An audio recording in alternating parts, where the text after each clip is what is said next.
ஒரு ஊர்ல ஒரு ஆள் இருந்தான். கற்பனையிலேயே காலத்தை கடத்திக்கிட்டு இருந்தான். ஒரு நாள் ஒரு மரத்தடியில் உட்காந்துருந்தான். அவனுக்கு பசிக்கிற மாதிரி தெரிஞ்சுது. உடனே கற்பனையிலேயே சாப்பிட ஆரம்பிச்சிட்டான். அதாவது எதிரில் இலை போட்டு சாப்பாடு போடப்பட்டிருக்கிறதாகவும் அதை இவன் சாப்பிட்றதாகவும் நினச்சிக்கிட்டு கையை மட்டும் வாய்க்கும் தரைக்குமா அப்படியும் இப்படியும் கொண்டுகிட்டு போய் பாவனை பண்ணிகிட்டே இருக்கிறான். தூரத்தில் இருந்து பார்க்குறவங்களுக்கு இவன் ஏதோ பலமான விருந்து சாப்பிட்டுக்கிட்டு இருக்கிறான் அப்படின்னு தான் தோணும். அது மாதிரியே பண்ணிகிட்டு இருந்தான். அந்த வழியாக ஒரு சன்னியாசி வந்துக்கிட்டு இருந்தார். இவனை பார்த்தார். என்ன இவன் இப்படி பண்ணிகிட்டு இருக்கிறானே அப்படின்னு நினச்சாரு. கொஞ்ச நேரம் அவனையே உத்து பார்த்துக்கிட்டு இருந்தார். இவரை பார்த்ததும் அவன் இன்னமும் சுவாரஸ்யமாக சாப்பிட ஆரம்பிச்சிட்டான். அப்பப்பா, என்ன இது, இந்த குழம்பு இவ்வளவு காரமாக இருக்குது, என்னுடைய நாக்கே எரிஞ்சு போடும் போல இருக்க அப்படின்னு சொல்லிக்கிட்டு பக்கத்தில் ஒரு குவளையை எடுத்து தண்ணி குடிக்கிறது மாதிரி பாவனை பண்ணுறான். அப்பாடா, இப்போ கொஞ்சம் பரவாயில்ல அப்படின்னு சொல்லிக்கிட்டு குவளையை கீழே வைக்கிறது மாதிரி ஒரு பாவனை பண்ணுறான். சன்னியாசி பார்த்தார். என்னப்பா, சாப்பாட்டில் காரம் அதிகமோ அப்படின்னார். ஆமாம் சுவாமி, ஞாபகம் மறதியில் கொஞ்சம் மிளகாய் அதிகமாக சேர்த்துக்கிட்டேன் அப்படின்னா. சரி சாப்பிடு அப்படின்னு சொல்லிட்டார். அவன் சாப்பிட்டு முடிக்கிற வரைக்கும் பொறுமையாக உட்காந்துருந்தார். அவன் அப்பாடா அப்படின்னு சொல்லிட்டு மறுபடியும் தண்ணியை எடுத்து குடித்தான். எல்லாம் கற்பனையிலேயே. அதுக்கப்புறம் சன்னியாசி பேச ஆரம்பித்தார். இதை பாருப்பா, உன்னுடைய கற்பனையை நான் மெச்சுறேன். இருந்தாலும் உன் சாப்பாட்டில் ஒரு இனிப்பையும் வச்சிருக்கலாமே, ஏன் மிளகாயை அளவுக்கு அதிகமாக போட்டுவிட்டு அவஸ்தைப்படுறேன் அப்படின்னார். அவன் யோசிக்க ஆரம்பித்தான். அதுக்கப்புறம் இவர் சொன்னார், இதை பாருப்பா, இனிமேல உன்னுடைய கற்பனையும் உயர்ந்ததாக இருக்கட்டும் அப்படின்னு உபதேசம் பண்ணிவிட்டு போனார். எப்பவும் உயர்வை பற்றியே சிந்திக்கணும். உயர்வு கிடைக்கலன்னா கூட அப்படி சிந்திக்கிறத நிறுத்தப்படாது அப்படிங்கிறார் திருவள்ளுவர். உள்ளுவது எல்லாம் உயர் உள்ளல், மற்ற அது தள்ளினும் தள்ளாமை நேர்த்து. ஊக்கம் இல்லாமல் உலகத்தில் வாழ்ந்து பிரயோஜனம் இல்லை. அதனால் உயர்வாகவே சிந்திக்கணும். அது நம்மளை ஊக்கப்படுத்தும். இது பெரியோர் வாக்கு. இந்த உலகத்தில் கற்பனையிலேயே வாழ்கிற சில கஞ்சர்களும் உண்டு. அதாவது 2 கஞ்சர்கள், 2 பேரும் பக்கத்து பக்கத்து ஊரில் இருந்தாங்க.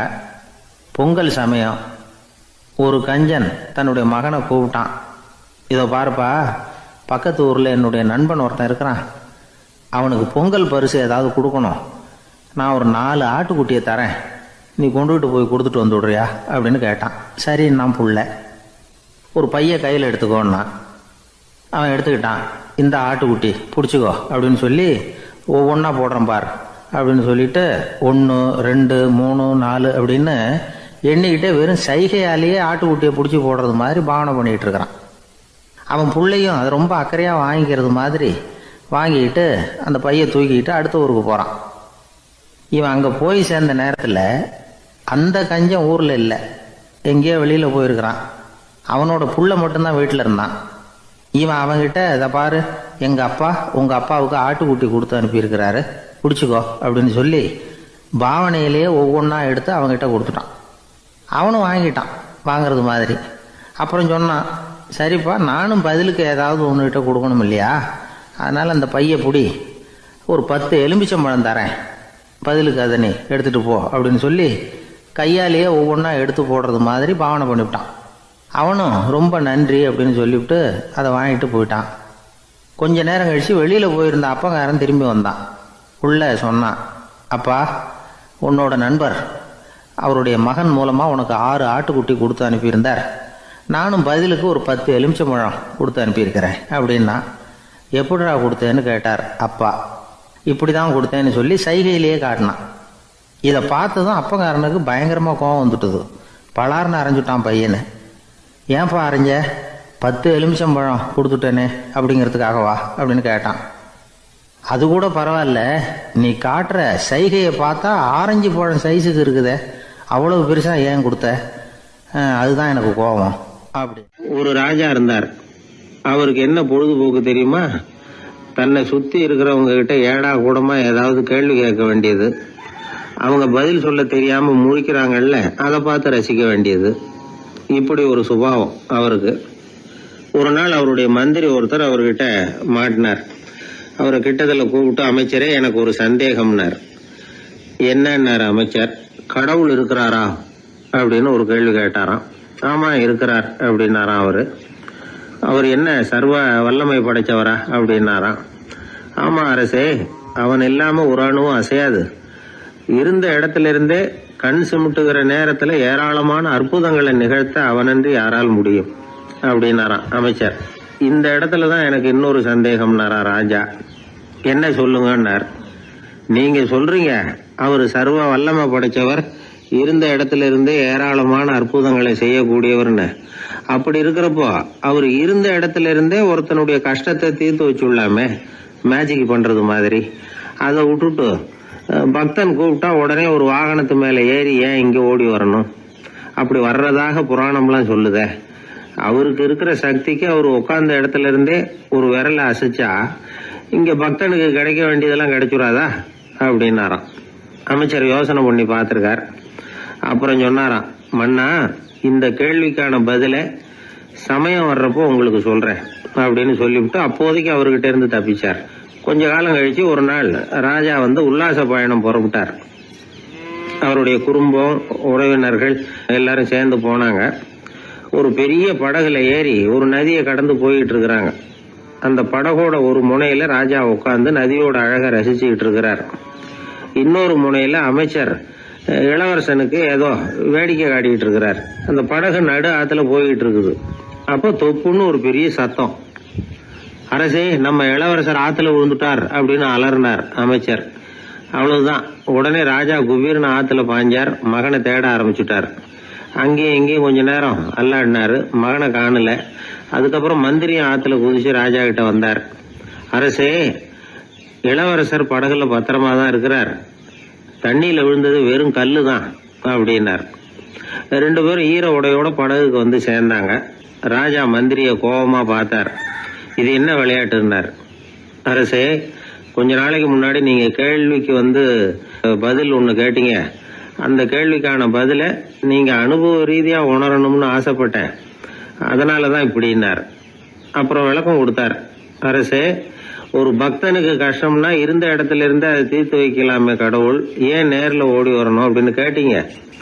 இப்ப நடந்தது என்ன? இளவரசர் தண்ணியில விழுந்துட்டாருன்னதும் நீங்க ஊன்னு சொல்லி ஒரு விரலை காட்டினா போதும், உடனே தண்ணியில குதிக்கிறதுக்கு ஏராளமான காவலர்கள் இங்க இருக்கிறாங்க. ஆனா நீங்க என்ன செஞ்சீங்க? இளவரசர் விழுந்துட்டாருன்னதும் அவர் எந்த பக்கம் எந்த திசையில விழுந்தாருன்னு கூட கேட்காம உடனே தண்ணியில குதிச்சிங்க. அப்படி உங்களை குதிக்க வச்சது எது? மகன் மேல உள்ள பாசம், அன்பு. அது மாதிரிதான் கடவுளும் ஓடி வர்றார் அப்படின்னார். அதுக்கப்புறம் அந்த ராஜா ஏடம் கூடமா எதுவும் கேள்வி கேட்கறதே இல்லையா, அந்த பழக்கத்தை விட்டுட்டாராம். அதனால இந்த தகவலை கேட்டு உடனே நீங்களும் கடவுளே கொஞ்சம் இப்படி வந்துட்டு போ அப்படின்னு கூப்பிட்டு அவர் வர்றாரா அப்படின்னு ஆகாயத்தை பார்த்துக்கிட்டு நிக்க கூடாது. இந்த கதையோட கருத்து என்னன்னா, அன்பிற்கும் உண்டோ அடைக்கும் தாழ் அப்படிங்கிறது தான். அன்பு வலிமையானது அப்படிங்கறத புரிஞ்சுக்கிட்டா போதும். உங்களுக்கு ஒரு கல்யாண பத்திரிக்கை வருது, அதுக்கு நீங்க வாழ்த்து செய்தி அனுப்புறதுக்கும் நேர்ல போறதுக்கும் வித்தியாசம் இருக்குது இல்ல. அன்னைக்கு ஒருத்தன் அப்படிதான் வந்தான். கையில ஒரு கல்யாண பத்திரிக்கை வச்சிருந்தான். சார், இந்த கல்யாணம் கல்கத்தாவில் நடக்குது, ரொம்ப தூரம் தான், இருந்தாலும் நான் நேர்ல போய் கலந்துக்க போறேன்னா. மாப்பிள்ளை அவ்வளவு நெருக்கமானவரான்னு. இல்ல சார், மாப்பிள்ளையே நான் தான் அப்படிங்கிறான். எல்லாமே நாற்காலிக்கு ஆசைப்படாதவர்கள் அப்படின்னு சொல்லிட முடியாது. ஏன்னா நிறைய பேர் நாற்காலிக்கு ஆசைப்படுறவங்கள நாம் பார்க்குறோம். உட்கார்றதுக்கு ஒரு நாற்காலி கிடைச்சிடாதா?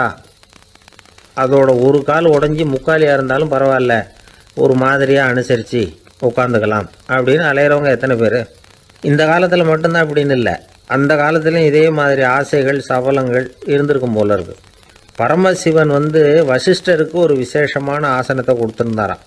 சரி, அப்படி என்ன அதில் விசேஷம்னா, வசிஷ்டர் ஒரு குறிப்பிட்ட இடத்துக்கு போகணும்னு நினச்சி புறப்படுறாருன்னு வச்சுக்கோங்க. அவருக்கு முன்னாடியே இந்த ஆசனம் புறப்பட்டுரும். போய் ஒரு வசதியான இடமா பார்த்து இருந்துக்கும். வசிஷ்டர் போவார். அங்கே போனதும் எங்கே உட்காரலாம்ங்கிற இட பிரச்சனையெல்லாம் அவருக்கு ஏற்படுறதில்ல. அதுதான் இவருடைய இருக்கை அங்கே முன்னாடியே போய் காத்துக்கிட்டு இருக்குதே. நேராக போவார், அதில் உட்காந்துக்குவார். மற்ற முனிவர்கள்லாம் இதை பார்த்தாங்க. அவங்களுக்கு பொறாமையாக இருந்துதான். எல்லாரும் ஒரு இடத்துல கூடி இதை பற்றி பேசியிருக்கிறாங்க. என்ன இது, நாமளும் அவரை மாதிரி தானே இருக்கிறோம், இருந்தாலும் நமக்கும் அது மாதிரி ஒரு ஆசனம் கிடைக்கலையே அப்படின்னு யோசனை பண்ணியிருக்காங்க. சரி, நேராக பரமசிவன்கிட்டே போவோம், இதை பற்றி கேட்போம் அப்படின்னு நினச்சிக்கிட்டு போனாங்களாம். பரமசிவனை பார்த்துருக்குறாங்க. ஐயா, நாங்களும் முனிவர்கள் தானே, வசிஷ்டர் பண்ணுறது மாதிரி நாங்களும் உங்களை குறித்து கடும் தவம் பண்ணிக்கிட்டு தானே இருக்கிறோம். அப்படி இருக்கும் பொழுது அவருக்கு மட்டும் ஏன் இந்த விசேஷ சலுகை அப்படின்னு கேட்டிருக்காங்க. அதுக்கு பரமசிவன் சொன்னாராம், முனிவர்களே, உங்கள் கேள்விக்கு நான் பதில் சொல்கிறேன், ஆனால் அதுக்கு முன்னாடி நீங்கள் ஒரு காரியம் பண்ணணும்னாராம். என்ன செய்யணும் சொல்லுங்கன்னு இருக்காங்க. நீங்கள் ஒவ்வொருத்தரும் தனித்தனியாக போய் உங்களை விட உயர்ந்த ஒருத்தரை தேடி கண்டுபிடிச்சி அவருக்கு அதிதி பூஜை பண்ணி அவரை ஒரு மண்டலத்துக்குள்ளே என்கிட்ட அழைச்சிட்டு வந்துருங்க அப்படின்னாராம். சரின்னு எல்லாரும் புறப்பட்டுருக்காங்க. அவங்க போனதுக்கப்புறம் நந்தி தேவனை அழைச்சி வசிஷ்டரை கூப்பிட்டுக்கிட்டு வர சொன்னாராம். அவர் வந்தார், வணங்கினார். வசிஷ்டரே, இன்னையிலேருந்து ஒரு மண்டலத்துக்குள்ளே உங்களை விட தாழ்ந்தவர் ஒருத்தரை தேடி கண்டுபிடிச்சி அவருக்கு அதிதி பூஜை பண்ணி அவரை என்கிட்ட கூப்பிட்டுட்டு வாங்கன்னு விட்டார். சரின்னு இவரும் புறப்பட்டு போயிட்டார். கொஞ்ச நாள் ஆச்சு. முனிவர்கள்லாம் திரும்பி வந்தாங்க. பரமசிவன் முன்னாடி வந்து நின்னாங்க. ஐயா, எவ்வளவோ தேடி பார்த்துட்டோம், எங்களை விட உயர்ந்தவர்கள் யாருமே கிடைக்கல அப்படின்னாங்களாம். வசிஷ்டரும் வந்து சேர்ந்தார். ஐயா, எவ்வளவோ தேடி பார்த்தேன், என்னை விட தாழ்ந்தவர் யாருமே கிடைக்கல அப்படின்னாராம். அவரே தொடர்ந்து சொன்னார், என்னுடைய மனைவி எனக்கு அடங்கினவ தானே, அவளுக்காவது அதிதி பூஜை பண்ணி அழைச்சிட்டு வந்துடலாமான்னு யோசித்து பார்த்தேன். என்னோட மனசு அதுக்கும் இடம் கொடுக்கல. ஏன்னா அவளோட விரதத்துக்கு முன்னாடி நாம் ஏமாத்திரம் அப்படின்னு யோசித்து பார்த்தேன். அதனால் அந்த எண்ணத்தையும் கைவிட்டுட்டேன் அப்படின்னு ரொம்ப வருத்தத்தோடு சொன்னாராம். இதை கேட்ட உடனே மற்ற முனிவர்களுக்கு வெக்கமாக போச்சு. இந்த உலகத்தில் நம்மளை விட மேலானவங்க யாருமே இல்லைன்னு நாம் நினச்சோம். வசிஷ்டரோ தன்னை விட தாழ்வானவங்க யாருமே இல்லைன்னு நினைக்கிறார். பரமசிவன் ஏன் அந்த ஆசனத்தை அவருக்கு மட்டும் கொடுத்தார் அப்படிங்கிற கேள்விக்கான பதில் அவங்களுக்கு கிடச்சிட்டு தான். இந்த காலத்தில் நாம் எப்படி நினைக்கிறோம்னா, எல்லாரும் நம்மளை விட மட்டமானவங்கன்னு நினைக்கிறோம். அதனால் நாம் மட்டும் நாற்காலியில் உட்காந்தா போதும் அப்படின்னு நினைக்கிறோம். ஏமாந்து போனவங்க சந்தர்ப்பம் பார்த்து காலை வாரி விட்டுடுறாங்க, கீழே விழுந்து காலை உடச்சிக்கிறோம். அதுதான் இன்றைக்கி நடக்கிறது. ஒரு அம்மா தன்னோட வீட்டுக்காரரை ஒரு மனோதத்துவ டாக்டர்கிட்ட அழைச்சிட்டு போனாங்களாம். என்ன ப்ராப்ளம்னு கேட்டிருக்காரு டாக்டர். எங்கள் வீட்டுக்காரர் அடிக்கடி நாற்காலியில் உட்காந்து காலை உடச்சிக்கிறார் அப்படின்னாங்களாம். அப்படின்னா அந்த நாற்காலியில் தான் ஏதோ கோளாறு அப்படின்னாரான் டாக்டர். அப்படி இருக்க முடியாது டாக்டர் அப்படின்னாங்களாம் அந்த அம்மா. அது எப்படி அவ்வளோ உறுதியாக சொல்கிறீங்கன்னு கேட்டிருக்காரு அந்த டாக்டர். எங்கள் வீட்டில் நாற்காலியே கிடையாது டாக்டர், இவர் இருக்கிறதா நினச்சிக்கிட்டு உட்கார்றார், அதுதான் ப்ராப்ளம். ஒரு நண்பர், அவர்கிட்ட பேசிக்கிட்டு இருந்தேன். மனித உறவுகள் பற்றி அவர் சொல்லிகிட்டு இருந்தார். அமெரிக்காவில் தந்தை மகன் உறவு எப்படி இருக்குது அப்படிங்கிறத விளக்கிறதுக்கு அவர் ஒரு கதையை சொன்னார். ஒரு அப்பா பகல் பூராவும் அலுவலகத்தில் வேலை, ஓடி ஆடி உழைச்சிக்கிட்டு களைச்சி போய் ராத்திரி 10 மணிக்கு மேலே வீடு திரும்பினான். வீட்டு வாசலில் அவரோட மகன் காத்துக்கிட்டு இருக்கிறான், இன்னமும் தூங்கலை.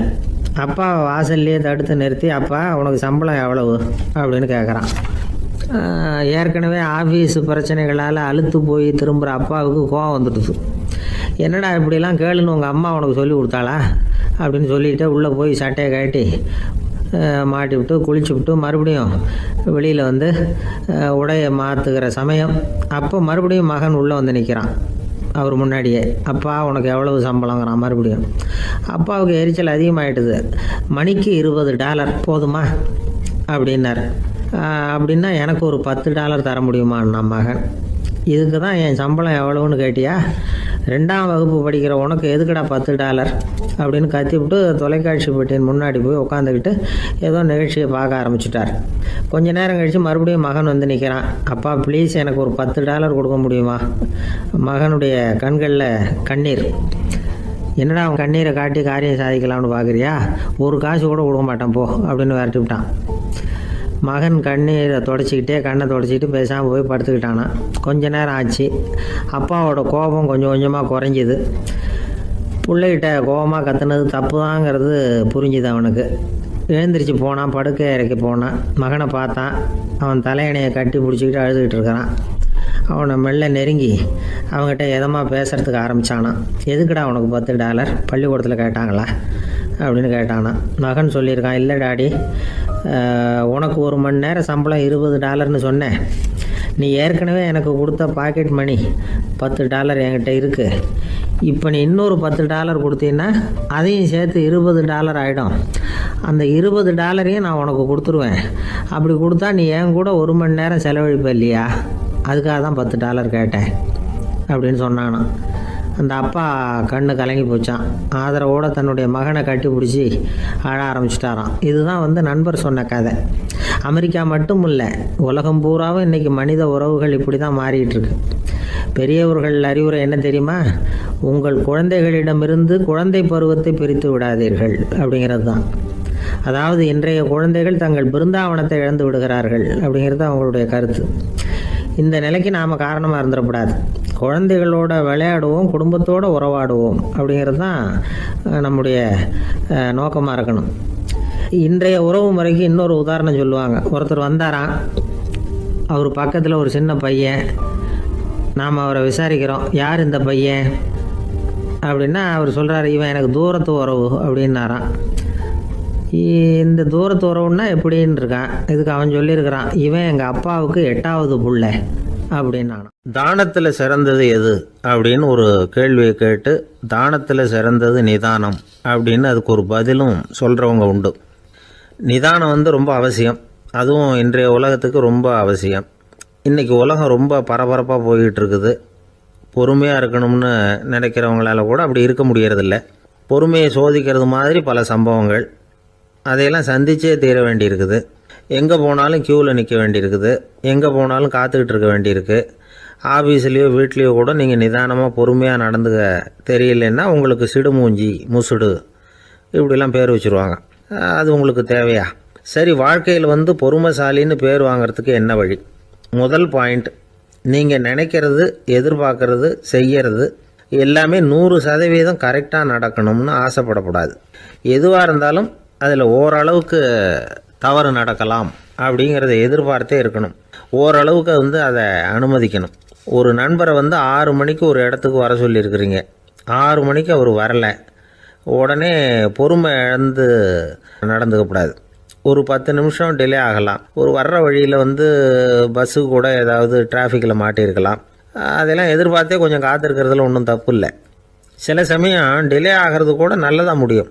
ஒரு பஸ்ஸை தவற விட்டுட்டு, ஐயோ கொஞ்சம் ஒரு 2 நிமிஷம் முன்னாடி வந்திருந்தா பிடிச்சிருக்கலாமே அப்படின்னு தவிச்சிக்கிட்டு இருப்பாங்க சில பேர். அடுத்தபடியாக வர்ற பஸ்ஸு நேரடியாக நீங்கள் போக வேண்டிய இடத்துக்கே கொண்டு போய் விடுற பஸ்ஸாக கூட இருக்கலாம். அது உங்களுக்கு முன்னாடி தெரியாதுல்ல. சில நெருக்கடியான சூழ்நிலைகளை தமாஷா எடுத்துக்கிறதுக்கு பழகிக்கணும். சில இடங்களுக்கு போகிறப்ப காத்திருக்கிறதுக்கு நம்ம மனசை தயார்படுத்திக்கிட்டே போகணும். ஒரு ரயிலுக்கோ பஸ்ஸுக்கோ அல்லது விமானத்துக்கோ கப்பல் பிரயாணத்துக்கோ போகிறப்போ அங்கே போய் நீங்கள் மணிக்கணக்கில் கூட காத்துக்கிட்டு தான் இருக்கணும். புறப்படுற நேரம் கூட மாறலாம். நீங்கள் போய் சேர்ந்ததும் அது உடனே புறப்படணும்னு கட்டாயமாக என்ன? அது மாதிரி சமயத்தில் படிக்கிறதுக்குன்னு சில சுவாரஸ்யமான புத்தகங்களையும் கையில் எடுத்துக்கலாம். உங்களை சுற்றி எவ்வளவோ சுவாரஸ்யமான சம்பவங்கள் நடந்துக்கிட்டு இருக்குதுல்ல, அதையெல்லாம் வேடிக்கை பாருங்கள். எதுக்காக காத்துக்கிட்டு இருக்கிறோமோ அந்த காரியத்தில் உண்மையாகவே நமக்கு ஒரு அக்கறை இருந்தால் நமக்கு போர் அடிக்காது. சில கோயில்களில் பார்த்துருப்பீங்க, தரிசனத்துக்காக பக்தர்கள் நாள் கணக்கில் காத்துக்கிட்டு இருப்பாங்க. அவங்களெலாம் அழுத்துக்கிறது இல்லை. ஆண்டவனை தரிசிக்கணுங்கிற உண்மையான அக்கறை இருக்கிறதுனால அவங்களுக்கு போர் அடிக்கிறது இல்லை. ஆனால் சில சினிமா தியேட்டரில் கூட பார்க்கலாமே, சினிமா கியூ கூட அப்படி தான். சாயந்தரம் 6 மணி ஆட்டத்துக்கு காலம்பரம் 6 மணிக்கே போய் கூட காத்துக்கிட்டு இருப்பாங்க. அவங்களுக்கெல்லாம் போர் அடிக்காது. படம் பார்க்குற ஆர்வம். இன்னொரு முக்கியமான விஷயத்தை நாம் பழக்கப்படுத்திக்கணும். லிவ் ஃபார் தி மூமெண்ட் அப்படிங்கிறாங்க நிபுணர்கள். ரொம்ப பேர் எப்படின்னா அடுத்தபடியாக நடக்க போகிற விஷயத்திலேயே கவனமாக இருப்பாங்க. அந்த நினைப்புலேயே இந்த நிமிஷத்தை பொறுமை இல்லாமல் கழிப்பாங்க. ஒருத்தர் இருக்கார், அவர் எப்படின்னா ஆஃபீஸ் முடியறதுக்குள்ளேயே சார் 5 மணிக்கெல்லாம் ரெடியாக இருங்க, நாம் அந்த ஹோட்டலில் போய் டிஃபன் சாப்பிட்ணும் அப்படின்னு 4 மணிலேருந்து சொல்லிகிட்டு இருப்பார். 4:55 பரபரப்பாக ஓடி வருவார். 2 பேரும் புறப்படுவோம், ஹோட்டலுக்கு போவோம், சாப்பிட்டுக்கிட்டு இருப்போம். அப்படி சாப்பிட்டுட்டு இருக்கிறப்பே சார் சாப்பிட்டு முடித்ததும் நேராக ஒரு ஜவுளி கடைக்கு போகிறோம் அப்படிம்பார். பரபரக்க சாப்பிட்டு முடிப்பார், புறப்படுவார்.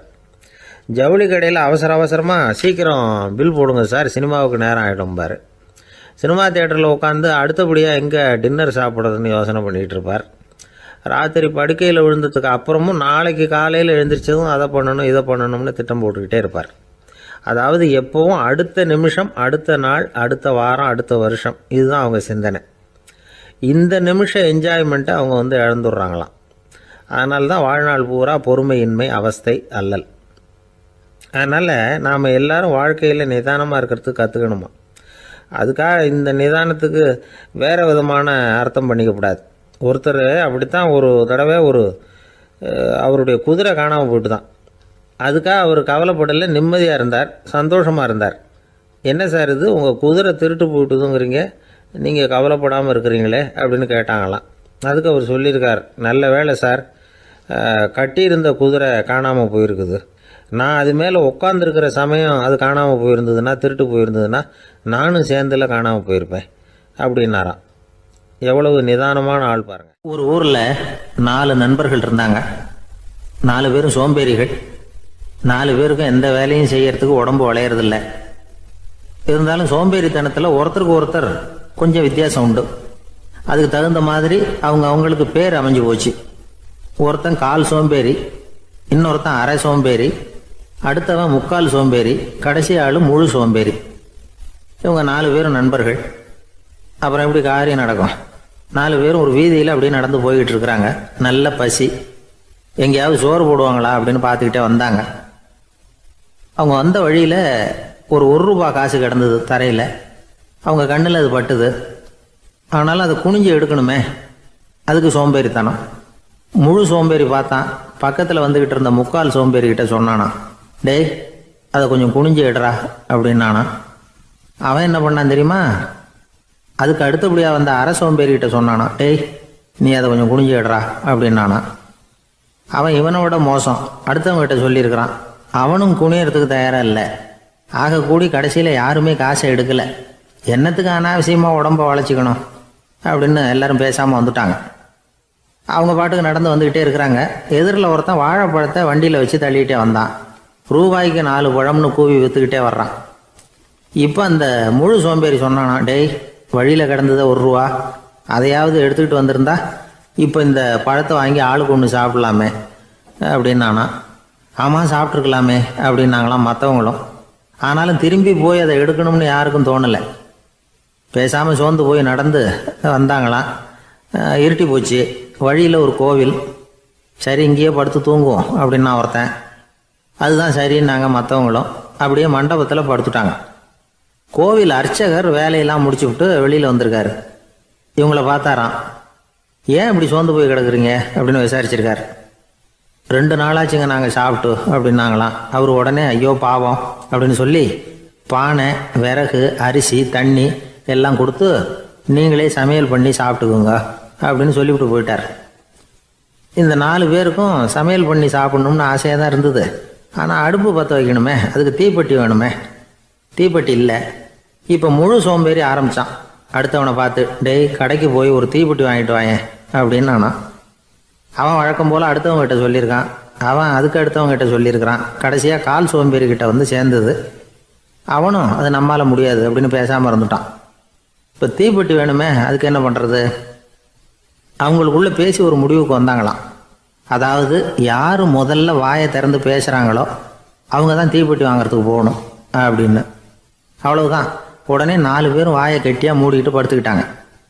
அவங்க சமையல் பண்ணி சாப்பிட்டாங்களா என்ன அப்படிங்கிறது அர்ச்சகருக்கு தெரியல. சரி பார்த்துட்டு வரலாமேன்னு வந்தார். வந்து பார்க்குறாரு, இவங்க 4 பேரும் அசையாமல் படுத்து கிடக்குறாங்க. அர்ச்சகர் பயந்துட்டார். ஒருவேளை பசி தாங்காமல் செத்து போட்டாங்களோ அப்படிங்கிற பயம், அல்லது நாம் கொடுத்த உணவுப் பொருளில் ஏதாவது விஷம் கலந்துருக்குமோ அப்படின்னும் பயந்தார். அப்படின்னா நம்ம மேலே பழி வந்துருமே அப்படின்னு நினச்சி நடுங்க ஆரம்பிச்சிட்டார். அப்புறம் அவரும் ஒரு முடிவுக்கு வந்தாராம். கோவிலுக்கு பக்கத்துலேயே ஒரு பெரிய குழி இருந்தது. அதில் ஒவ்வொருத்தரையாக இழுத்துக்கிட்டு போய் போட்டார். கொஞ்சம் மண்ணை தள்ளினார். காலால் மிதித்தார். அவர் மிதித்த மிதி ஒருத்தன் அடி வயத்தில் போட்டுவிட்டுது. அவன் உடனே வலி தாங்காமல் ஐயோ அம்மான்னு அலறினான். உடனே நடந்தது என்ன தெரியுமா? மற்ற 3 பேரும் துள்ளி எழுந்திரிச்சாங்களாம். அவனை பார்த்து நீ தாண்டா தீப்பெட்டி வாங்க போகணும், நீ தாண்டா வாங்க போகணும், நீ தான் சத்தம் போட்ட அப்படின்னு சொல்லி ஆரம்பிச்சிட்டாங்களாம். அர்ச்சகர் பார்த்தார். இது பேய் மாதிரி தெரியுதுன்னு நினச்சிக்கிட்டு ஒரே ஓட்டமாக ஓடி போட்டாராம். கிராமப்புறங்களில் இப்படி ஒரு கதையை சொல்கிறது உண்டு. சோம்பல்ங்கிறது நம்ம முன்னேற்றத்துக்கு பெரிய தடை அப்படிங்கிறத நாம் புரிஞ்சுக்கணும். அதுதான் இந்த கதை சொல்கிற நீதி. ஒரு பள்ளிக்கூடத்தில் ஒரு புதுமையான போட்டி நடந்துதான். அதாவது சோம்பேறித்தனத்துக்கு பரிசு. அதில் 2வது பரிசு யாருக்குன்னு அறிவிச்சாங்க. ஒரு பையன் எழுந்திரிச்சு மெதுவாக நடந்து போய் பரிசை வாங்கிட்டான். அடுத்தது முதல் பரிசு யாருக்கு அப்படின்னு அறிவிச்சாங்களாம்.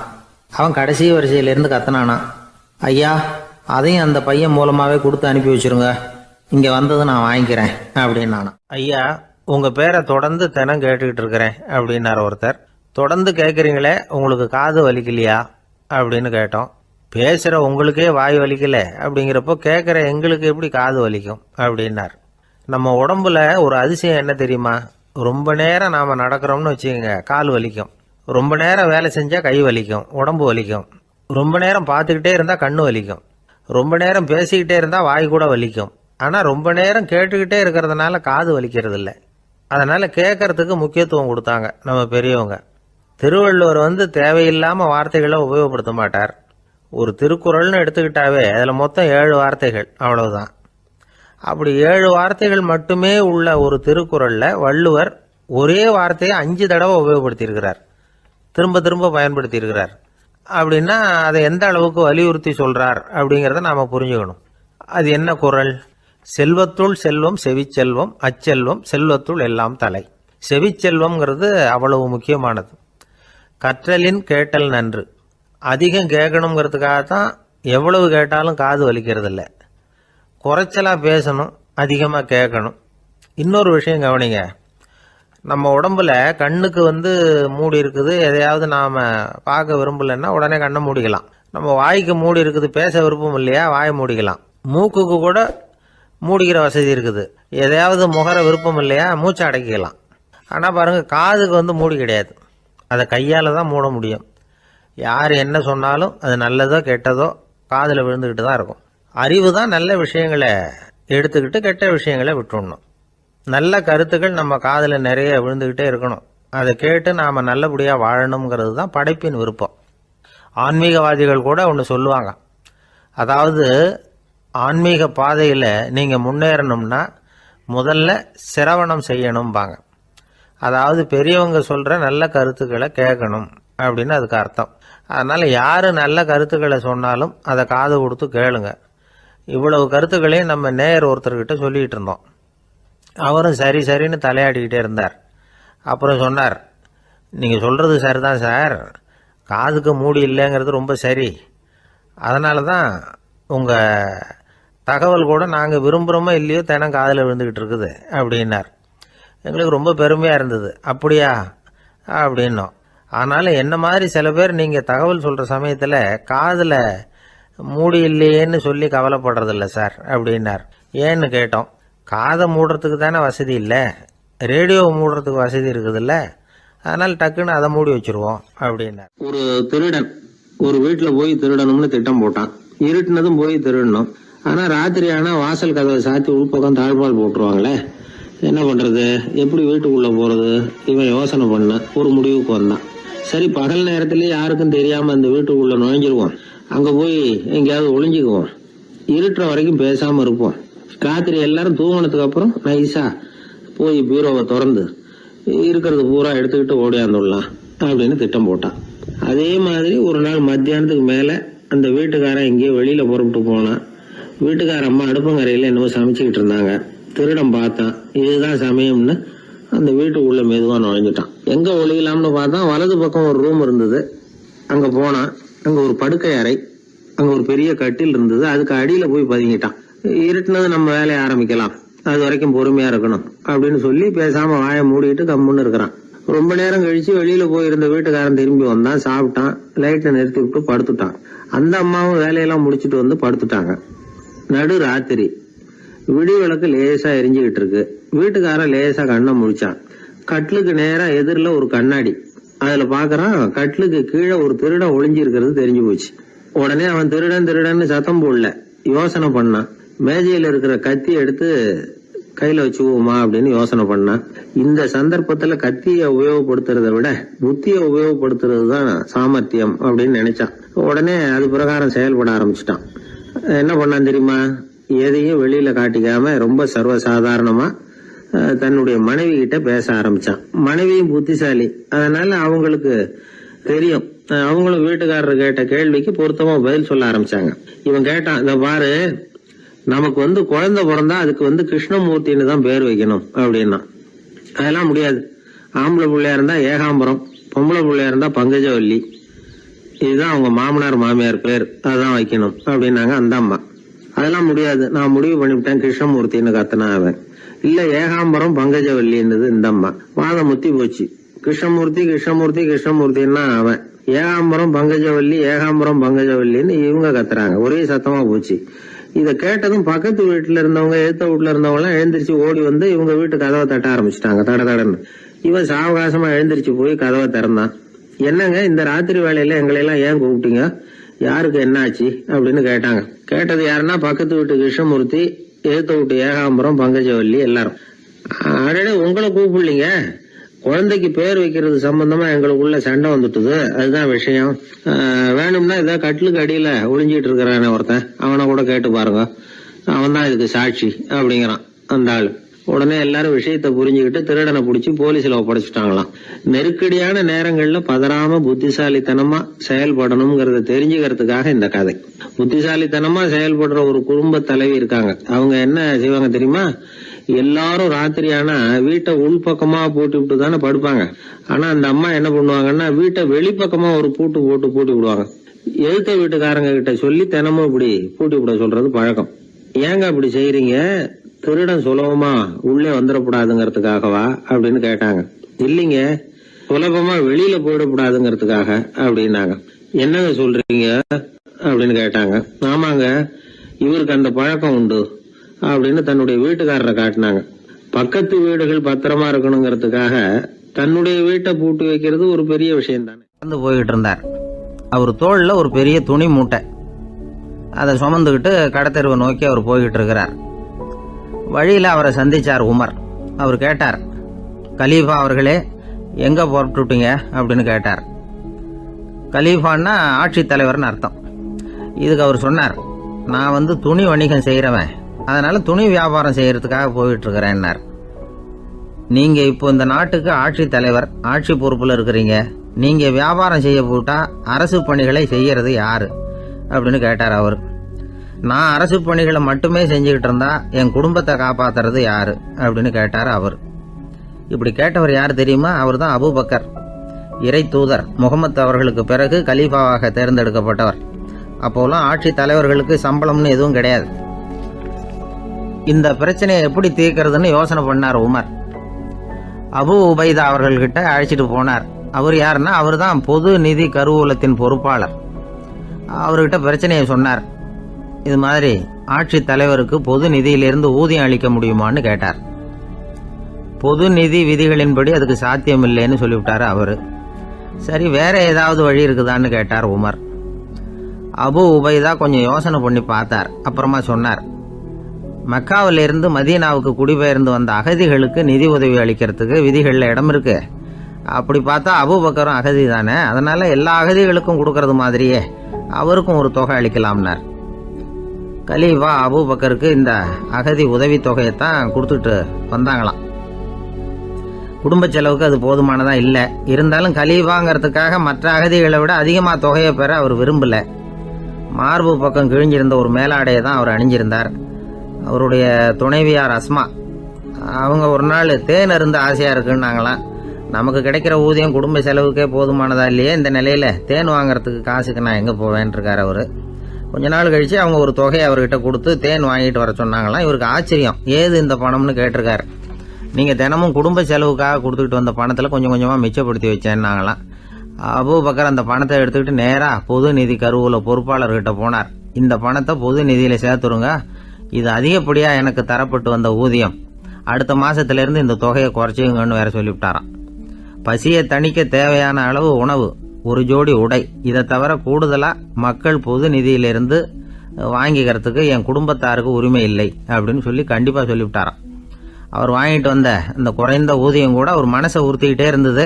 கடைசி நேரம் அவர் தம்முடைய மகள் ஆயிஷா அவர்களை அழைச்சார். மகளே, இதுவரைக்கும் பொது நிதியிலிருந்து நான் வாங்கிட்டு வந்த தொகை என்னுடைய இதயத்துல பாரமா அழுத்திக்கிட்டு இருக்கு.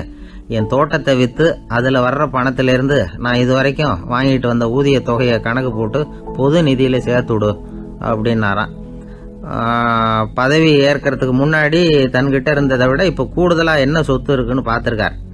ஒரு ஒட்டகம், ஒரு கோப்பை, ஒரு பணியாள், இதையும் அடுத்தபடியா கலீஃபாவா வர்றவர்கிட்ட ஒப்படைச்சிருங்க அப்படின்னு விட்டாராம்.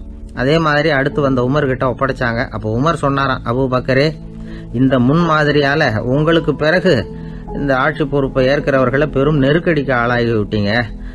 அப்படின்னு சொல்லி ரொம்ப கண் கலங்கினாராம். கடைசியா அபூபக்கர் தன்னுடைய குடும்பத்தாருக்கு விட்டு சென்ற சொத்து ஒரு படுக்கை விரிப்பு, ஒரு போர்வை, அவ்வளவுதான்.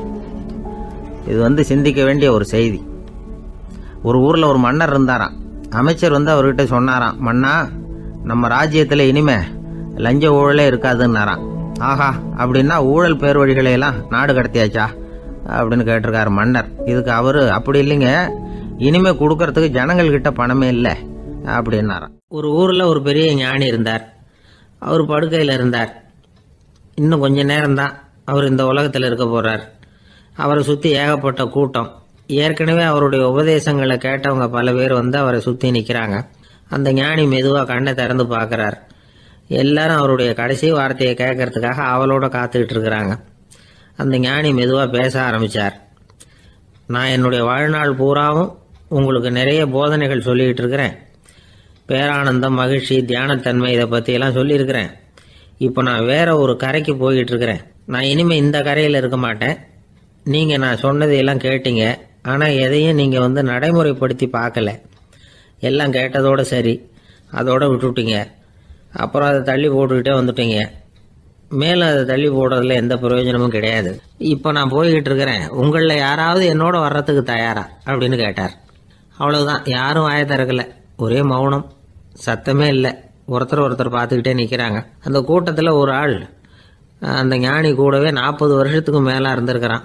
அவனும் வாயை திறக்காம இன்னொருத்தன் முகத்தை பார்த்துக்கிட்டே நிற்கிறான்.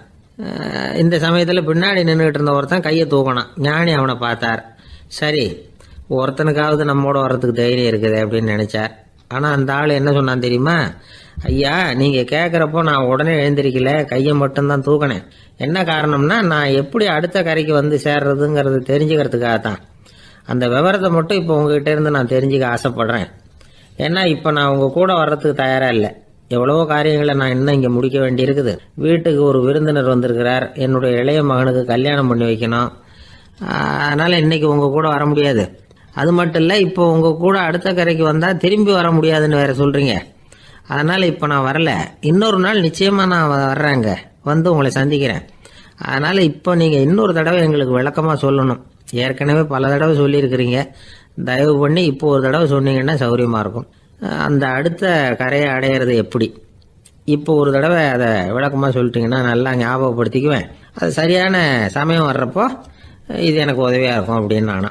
ஆனால் உண்மை என்ன தெரியுமா? அந்த சரியான சமயம் வரவே இல்லை அப்படிங்கிறது தான் உண்மை. இப்படி அந்த கதை முடியும். இந்த கதை அந்த ஒரு ஆளுக்கு மட்டும் இல்லை, கிட்டத்தட்ட எல்லாருக்குமே அது பொருந்தும் அப்படிங்கிறாங்க விவரம் தெரிஞ்சவங்க. எல்லாருமே அந்த சரியான தருணத்துக்காக தான் காத்துக்கிட்டு இருக்கிறாங்களாம். அதுக்காக ஜோசியம் பார்க்குறாங்க, கைரேகை பார்க்குறாங்க. நாளைக்கு என்ன நடக்குங்கிற ஆவலில் எல்லாரும் காத்துக்கிட்டு இருக்கிறாங்க. ஆனால் அந்த ஒரு நாள் ஒருபோதும் வரப்போகிறதில்ல. நீங்கள் தள்ளி போடுறதுக்காக பல அர்த்தமில்லாத காரணங்களை தேடுறீங்க அப்படிங்கிறார் ஒரு ஞானி. காத்திருக்கிறதுலேயே நம்ம காலம் ஓடி போயிடுது.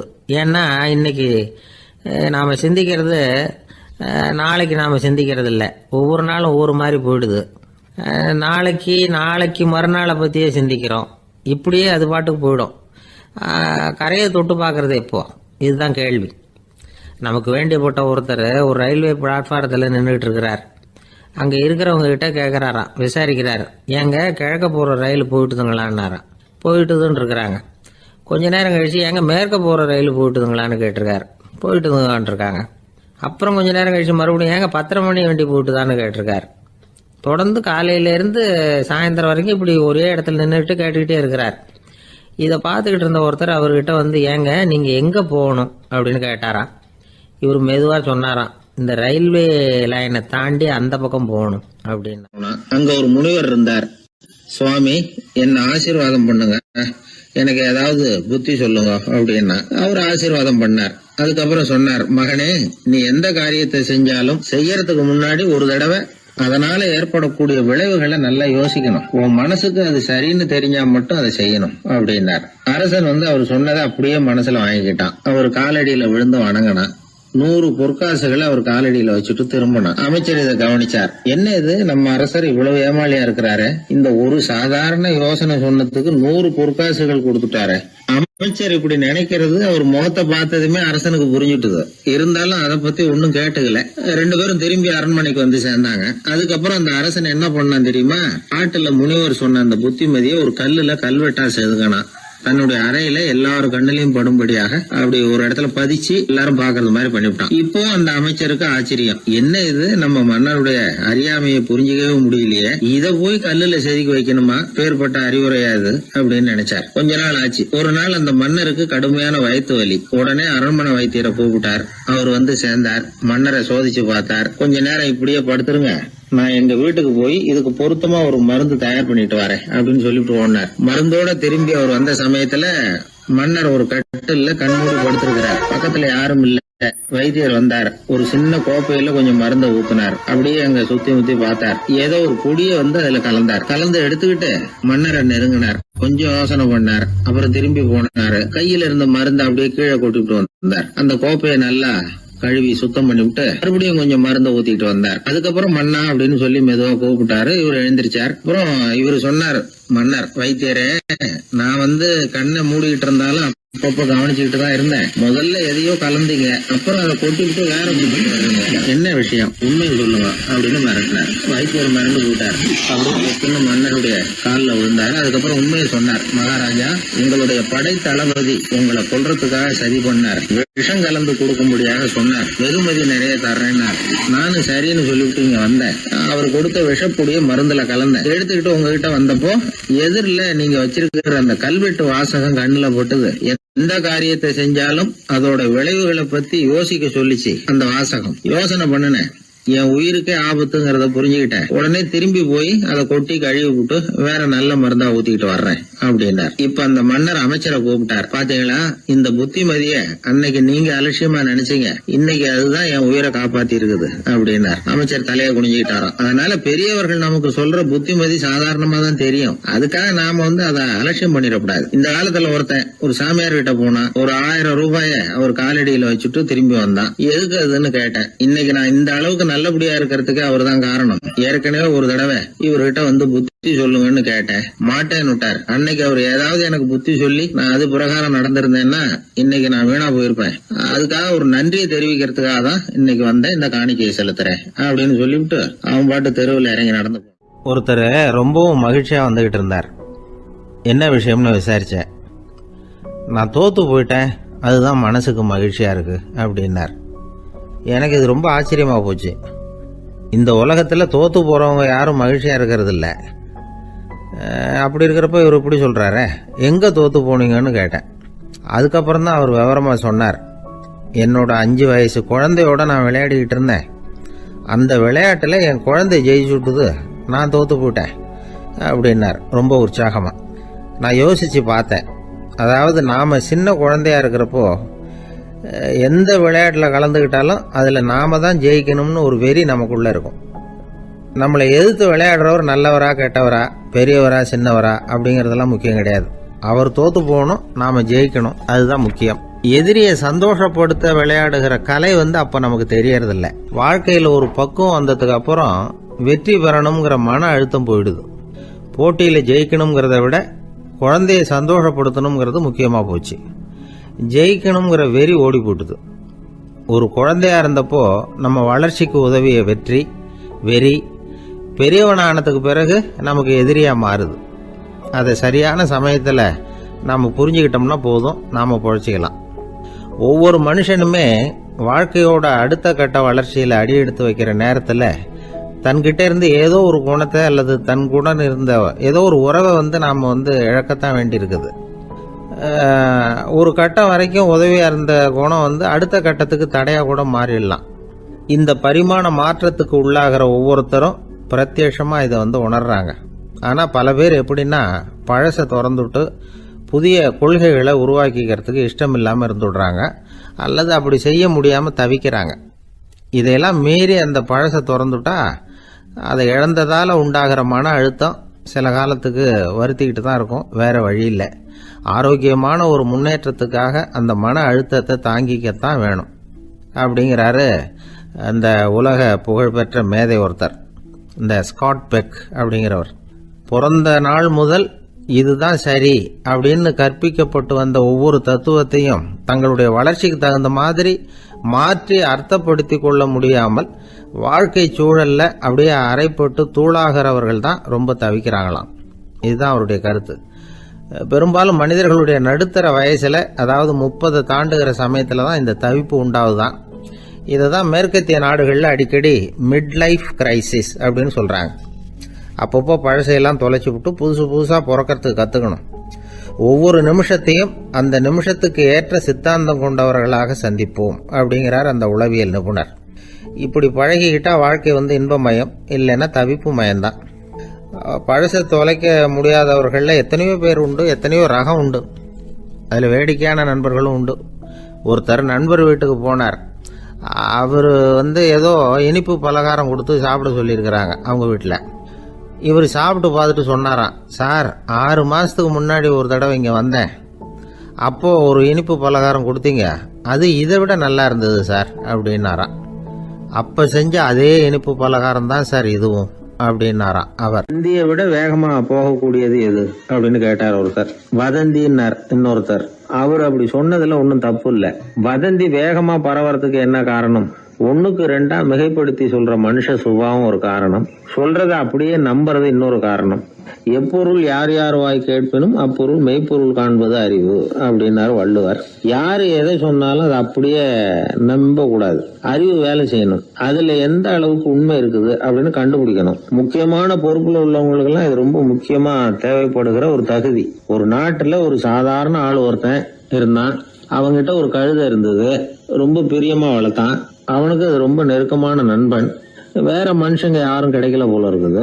அந்த கழுதைக்கு கந்தர்வசேனன் அப்படின்னு பேர் வச்சான். அந்த பேரை சொல்லிதான் அவன் அதை கூப்பிடுறது வழக்கம். அவ்வளவு பிரியமா வளர்த்த அந்த கழுதை ஒரு நாள் திடீர்னு செத்து போச்சு. எப்படி இருக்கும் அவனுக்கு? ரொம்ப சங்கடப்பட்டான். சாப்பிட கூட பிடிக்கல. அவனுக்கு முகத்தை மூணு வச்சுக்கிட்டு அவன் பாட்டு உட்காந்துருக்கிறான். இந்த நேரம் பார்த்து அவனுக்கு வேண்டியப்பட்ட ஒருத்தன் அந்த பக்கமா வந்தான். அவனை பார்த்தான். ஏன்டா அப்படி உட்காந்துருக்கிற அப்படின்னு கேட்டான். கந்தர்வசேனன் செத்து விட்டதா சொல்லி குலுங்கி அழ ஆரம்பிச்சுட்டான் இவன். கந்தர்வசேனன் யாருன்னு கேட்டான் இவன். அப்படி கேட்ட உடனே அவன் இன்னமும் சத்தம் போட்டு ஒவ்வொன்னு கத்த ஆரம்பிச்சுட்டான். துக்கம் அதிகமாயிட்டுது. அவன் அழற வேகத்தை பார்த்ததும் சரி, கந்தர்வசேனன்கிறது முக்கியமான ஒரு பெரிய மனுஷன் போல இருக்கு அப்படின்னு இவன் முடிவு பண்ணிட்டான். நம்ம ஃப்ரெண்டோட துக்கத்தை நாமளும் பகிர்ந்துக்கணும்னு நினைச்சான். உடனே தலையை மொட்டை அடிச்சுக்கிட்டான். மீசை எடுத்துட்டான். கருப்பு உடை போட்டுக்கிட்டான். கந்தர்வசேனன் இறந்த செய்தி இப்படி காத்து வாக்குல பரவ ஆரம்பிச்சது ஊர் பூரா. ஊர்ல உள்ளவங்க எல்லாம் இந்த செய்தியை கேட்டதும் அவங்களும் தலையை மொட்டை அடிச்சுக்கிட்டு கருப்பு துணி போட்டுக்க ஆரம்பிச்சுட்டாங்க. ஒரே நாள்ல நகரம் பூராவும் துக்கத்துல ஆழ்ந்து போச்சு. எங்க பார்த்தாலும் மொட்டை தலை, கருப்பு துணி. அந்த நாட்டு அமைச்சர் இதை பார்த்தார். ஜனங்கள்லாம் வருத்தமா இருக்கிறாங்களே அப்படின்னு நினைச்சு சில பேரை கூப்பிட்டு விசாரிச்சார். என்ன விஷயம் அப்படின்னு. கந்தர்வசேனன் செத்துட்டார், அதனாலதான் இப்படி துக்கம் அனுஷ்டிக்கிறோம் அப்படின்னாங்க. அவராவது கொஞ்சம் யோசனை பண்ணி பார்த்திருக்கலாம்ல. கந்தர்வசேனன்னு சொல்றீங்களே, யார் அது அப்படின்னு விசாரிக்கலாம்ல. விசாரிக்கல. மக்கள் துயரத்துல நாமளும் பங்கு எடுத்துக்கணும் அப்படின்னு தான் அவர் நினைச்சார்.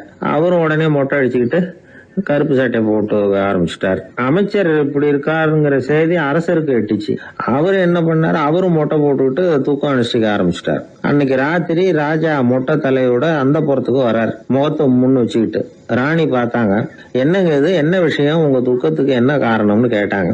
ராஜா ரொம்ப கவலையோட, கந்தர்வசேனன் செத்துட்டாராம், ஜனங்கள்லாம் வருத்தத்துல இருக்கிறாங்க, அதனால நானும் அவங்களோட துக்கத்துல பங்கெடுத்துக்கிறேன், ஒரு ராஜாவோட கடமை இல்லையா அது அப்படின்னார். அது சரி, கந்தர்வசேனன் யாரு, உங்க அப்பாவா அண்ணனா, எதுக்காக தலைய மொட்டை அடிச்சிங்க அப்படின்னு கேட்டாங்க ராணி. அதுக்கப்புறம் தான் ராஜா யோசிக்க ஆரம்பிச்சார். ஆமா, அதுவும் சரிதானே, நாம என்னத்துக்கு அவசரப்பட்டு இப்படி பண்ணோம் அப்படின்னு சொல்லி நினைச்சுக்கிட்டு அதுக்கப்புறம் அமைச்சரை கூப்பிட்டார்.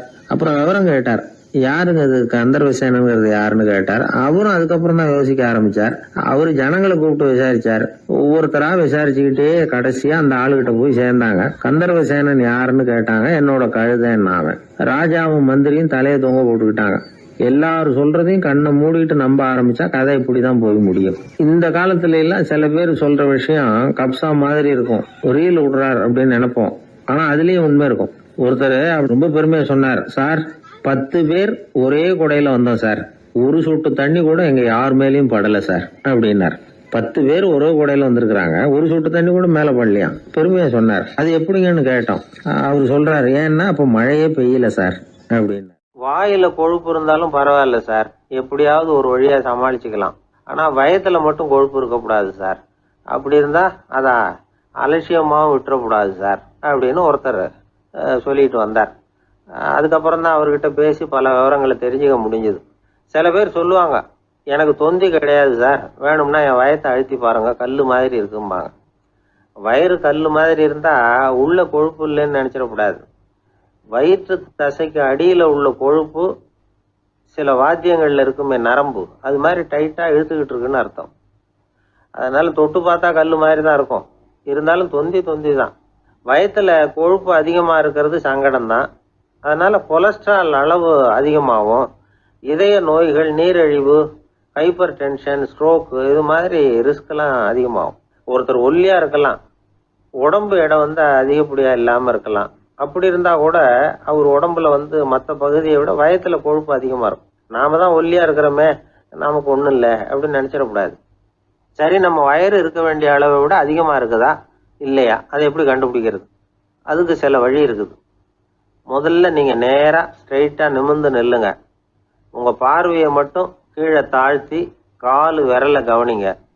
விரல் உங்களுக்கு தெரியுதா அப்படின்னா உங்க வயிறு நார்மலா இருக்குன்னு அர்த்தம். கால் விரல் உங்க கண்ணுக்கு தெரியலையா அப்படின்னா உங்களுக்கு வயிறு பெருசுதான். இன்னொரு வழி இருக்கு, அது என்ன தெரியுமா? ஒரு தரையில நீட்டா படுத்துடணும். 1 மீட்டர் நீளம் உள்ள அளவுகோல் ஒன்று எடுத்துக்கோங்க. கழுத்து எலும்புல ஒரு பக்கத்தையும் இடுப்புல ஒரு பக்கத்தையும் வைங்க. பக்கவாட்டில் வைங்க, அதாவது படுக்கவாட்டில். அது நடுப்பகுதி வயத்துல முட்டி தராசு மாதிரி ஆடுதா அப்படின்னா உங்க வயிறு உங்களுக்கு ப்ராப்ளம் தான். அதனால அதை கண்டுபிடிக்கிறதுக்கு அப்படி ஒரு அளவுகோல் வச்சிருக்கிறாங்க. மருத்துவ அறிவியல் ரீதியா உங்களுக்கு தொந்தி இருக்குதா இல்லையான்னு கண்டுபிடிக்கிறதுக்கு ஒரு வழி இருக்கு. உங்க இடுப்புல வெயிஸ்ட் அப்படின்னு சொல்றோம்ல, இடுப்புல ஒரு அளவு எடுக்கணும், சுற்றளவு. இடுப்புக்கு கீழே ஹிப்னு சொல்றோம்ல, அங்க ஒரு அளவு எடுக்கணும், அதிகபட்ச சுற்றளவு எடுக்கணும். அந்த அளவை இந்த அளவால வகுக்கணும். அதாவது உங்க வெயிஸ்ட் மெஷர்மெண்ட் இருக்குல்ல, அதை ஹிப் மெஷர்மெண்டால வகுக்கணும். இந்த விகிதம், அதாவது வெயிஸ்ட் ஹிப் ரேஷியோ, ஆண்களுக்கு 0.95க்கு மேல போகக்கூடாது, பெண்களுக்கு 0.85க்கு மேல போகக்கூடாது. அப்படி போயிட்டுதுன்னா வயிறு பெருத்திருக்குதுன்னு அர்த்தம். இது டாக்டர்கள் கண்டுபிடிக்கிற ஒரு விதம். சரி, இந்த தொந்தியை குறைக்கிறதுக்கு என்ன பண்ணலாம்? பட்டினி கிடக்கலாமா அப்படின்னா அது தேவையில்லை. ஆனா கலோரி அளவை குறைக்கணும். அது எப்படி? கொழுப்பு ஆகாரத்தை குறைக்கணும். இப்போ கார்போஹைட்ரேட்டு, புரோட்டீன்லாம் இருக்குது இல்லை, அதெல்லாம் ஒரு கிராமுக்கு சுமாரா 4 கலோரி கொடுக்கும். ஆனா கொழுப்பு ஒரு கிராமுக்கு 9 கலோரி கொடுக்கும். அதனால ஒரே அளவுள்ள ஆகாரங்கள்ல கூட கலோரி வித்தியாசம் இருக்குது. கலோரி அளவு குறைச்சலா கொடுக்கக்கூடிய ஆகாரம் சாப்பிடணும். தொந்தியை குறைக்கிறதுக்கு கடுமையான உடற்பயிற்சி தேவையா அப்படின்னு கேட்டா அதுவும் தேவையில்லையா. ஆகாரத்துல கொழுப்பை குறைச்சாவே போதும், மற்ற ஆகாரம் செரிக்கிறதுக்கு லேசான உடற்பயிற்சியே போதும். வயத்தை குறைக்கிறேன்னு சொல்லி சில பேர் உட்காந்து எழுந்திருப்பாங்க, அதுவும் தேவையில்லையா. அப்படிலாம் பண்ணி உங்களை கஷ்டப்படுத்திக்க வேண்டியதில்லை. வயத்தை குறைக்கிறதுக்கு அதெல்லாம் உதவுறது இல்லை அப்படின்னு அது சம்பந்தமான நிபுணர்கள் சொல்றாங்க. இப்ப இது சம்பந்தமா 1984 ஒரு சோதனையே பண்ணி பார்த்துருக்குறாங்க. ஒரு நாளைக்கு 185 தடவை உட்காந்து எழுந்திருக்கிறது.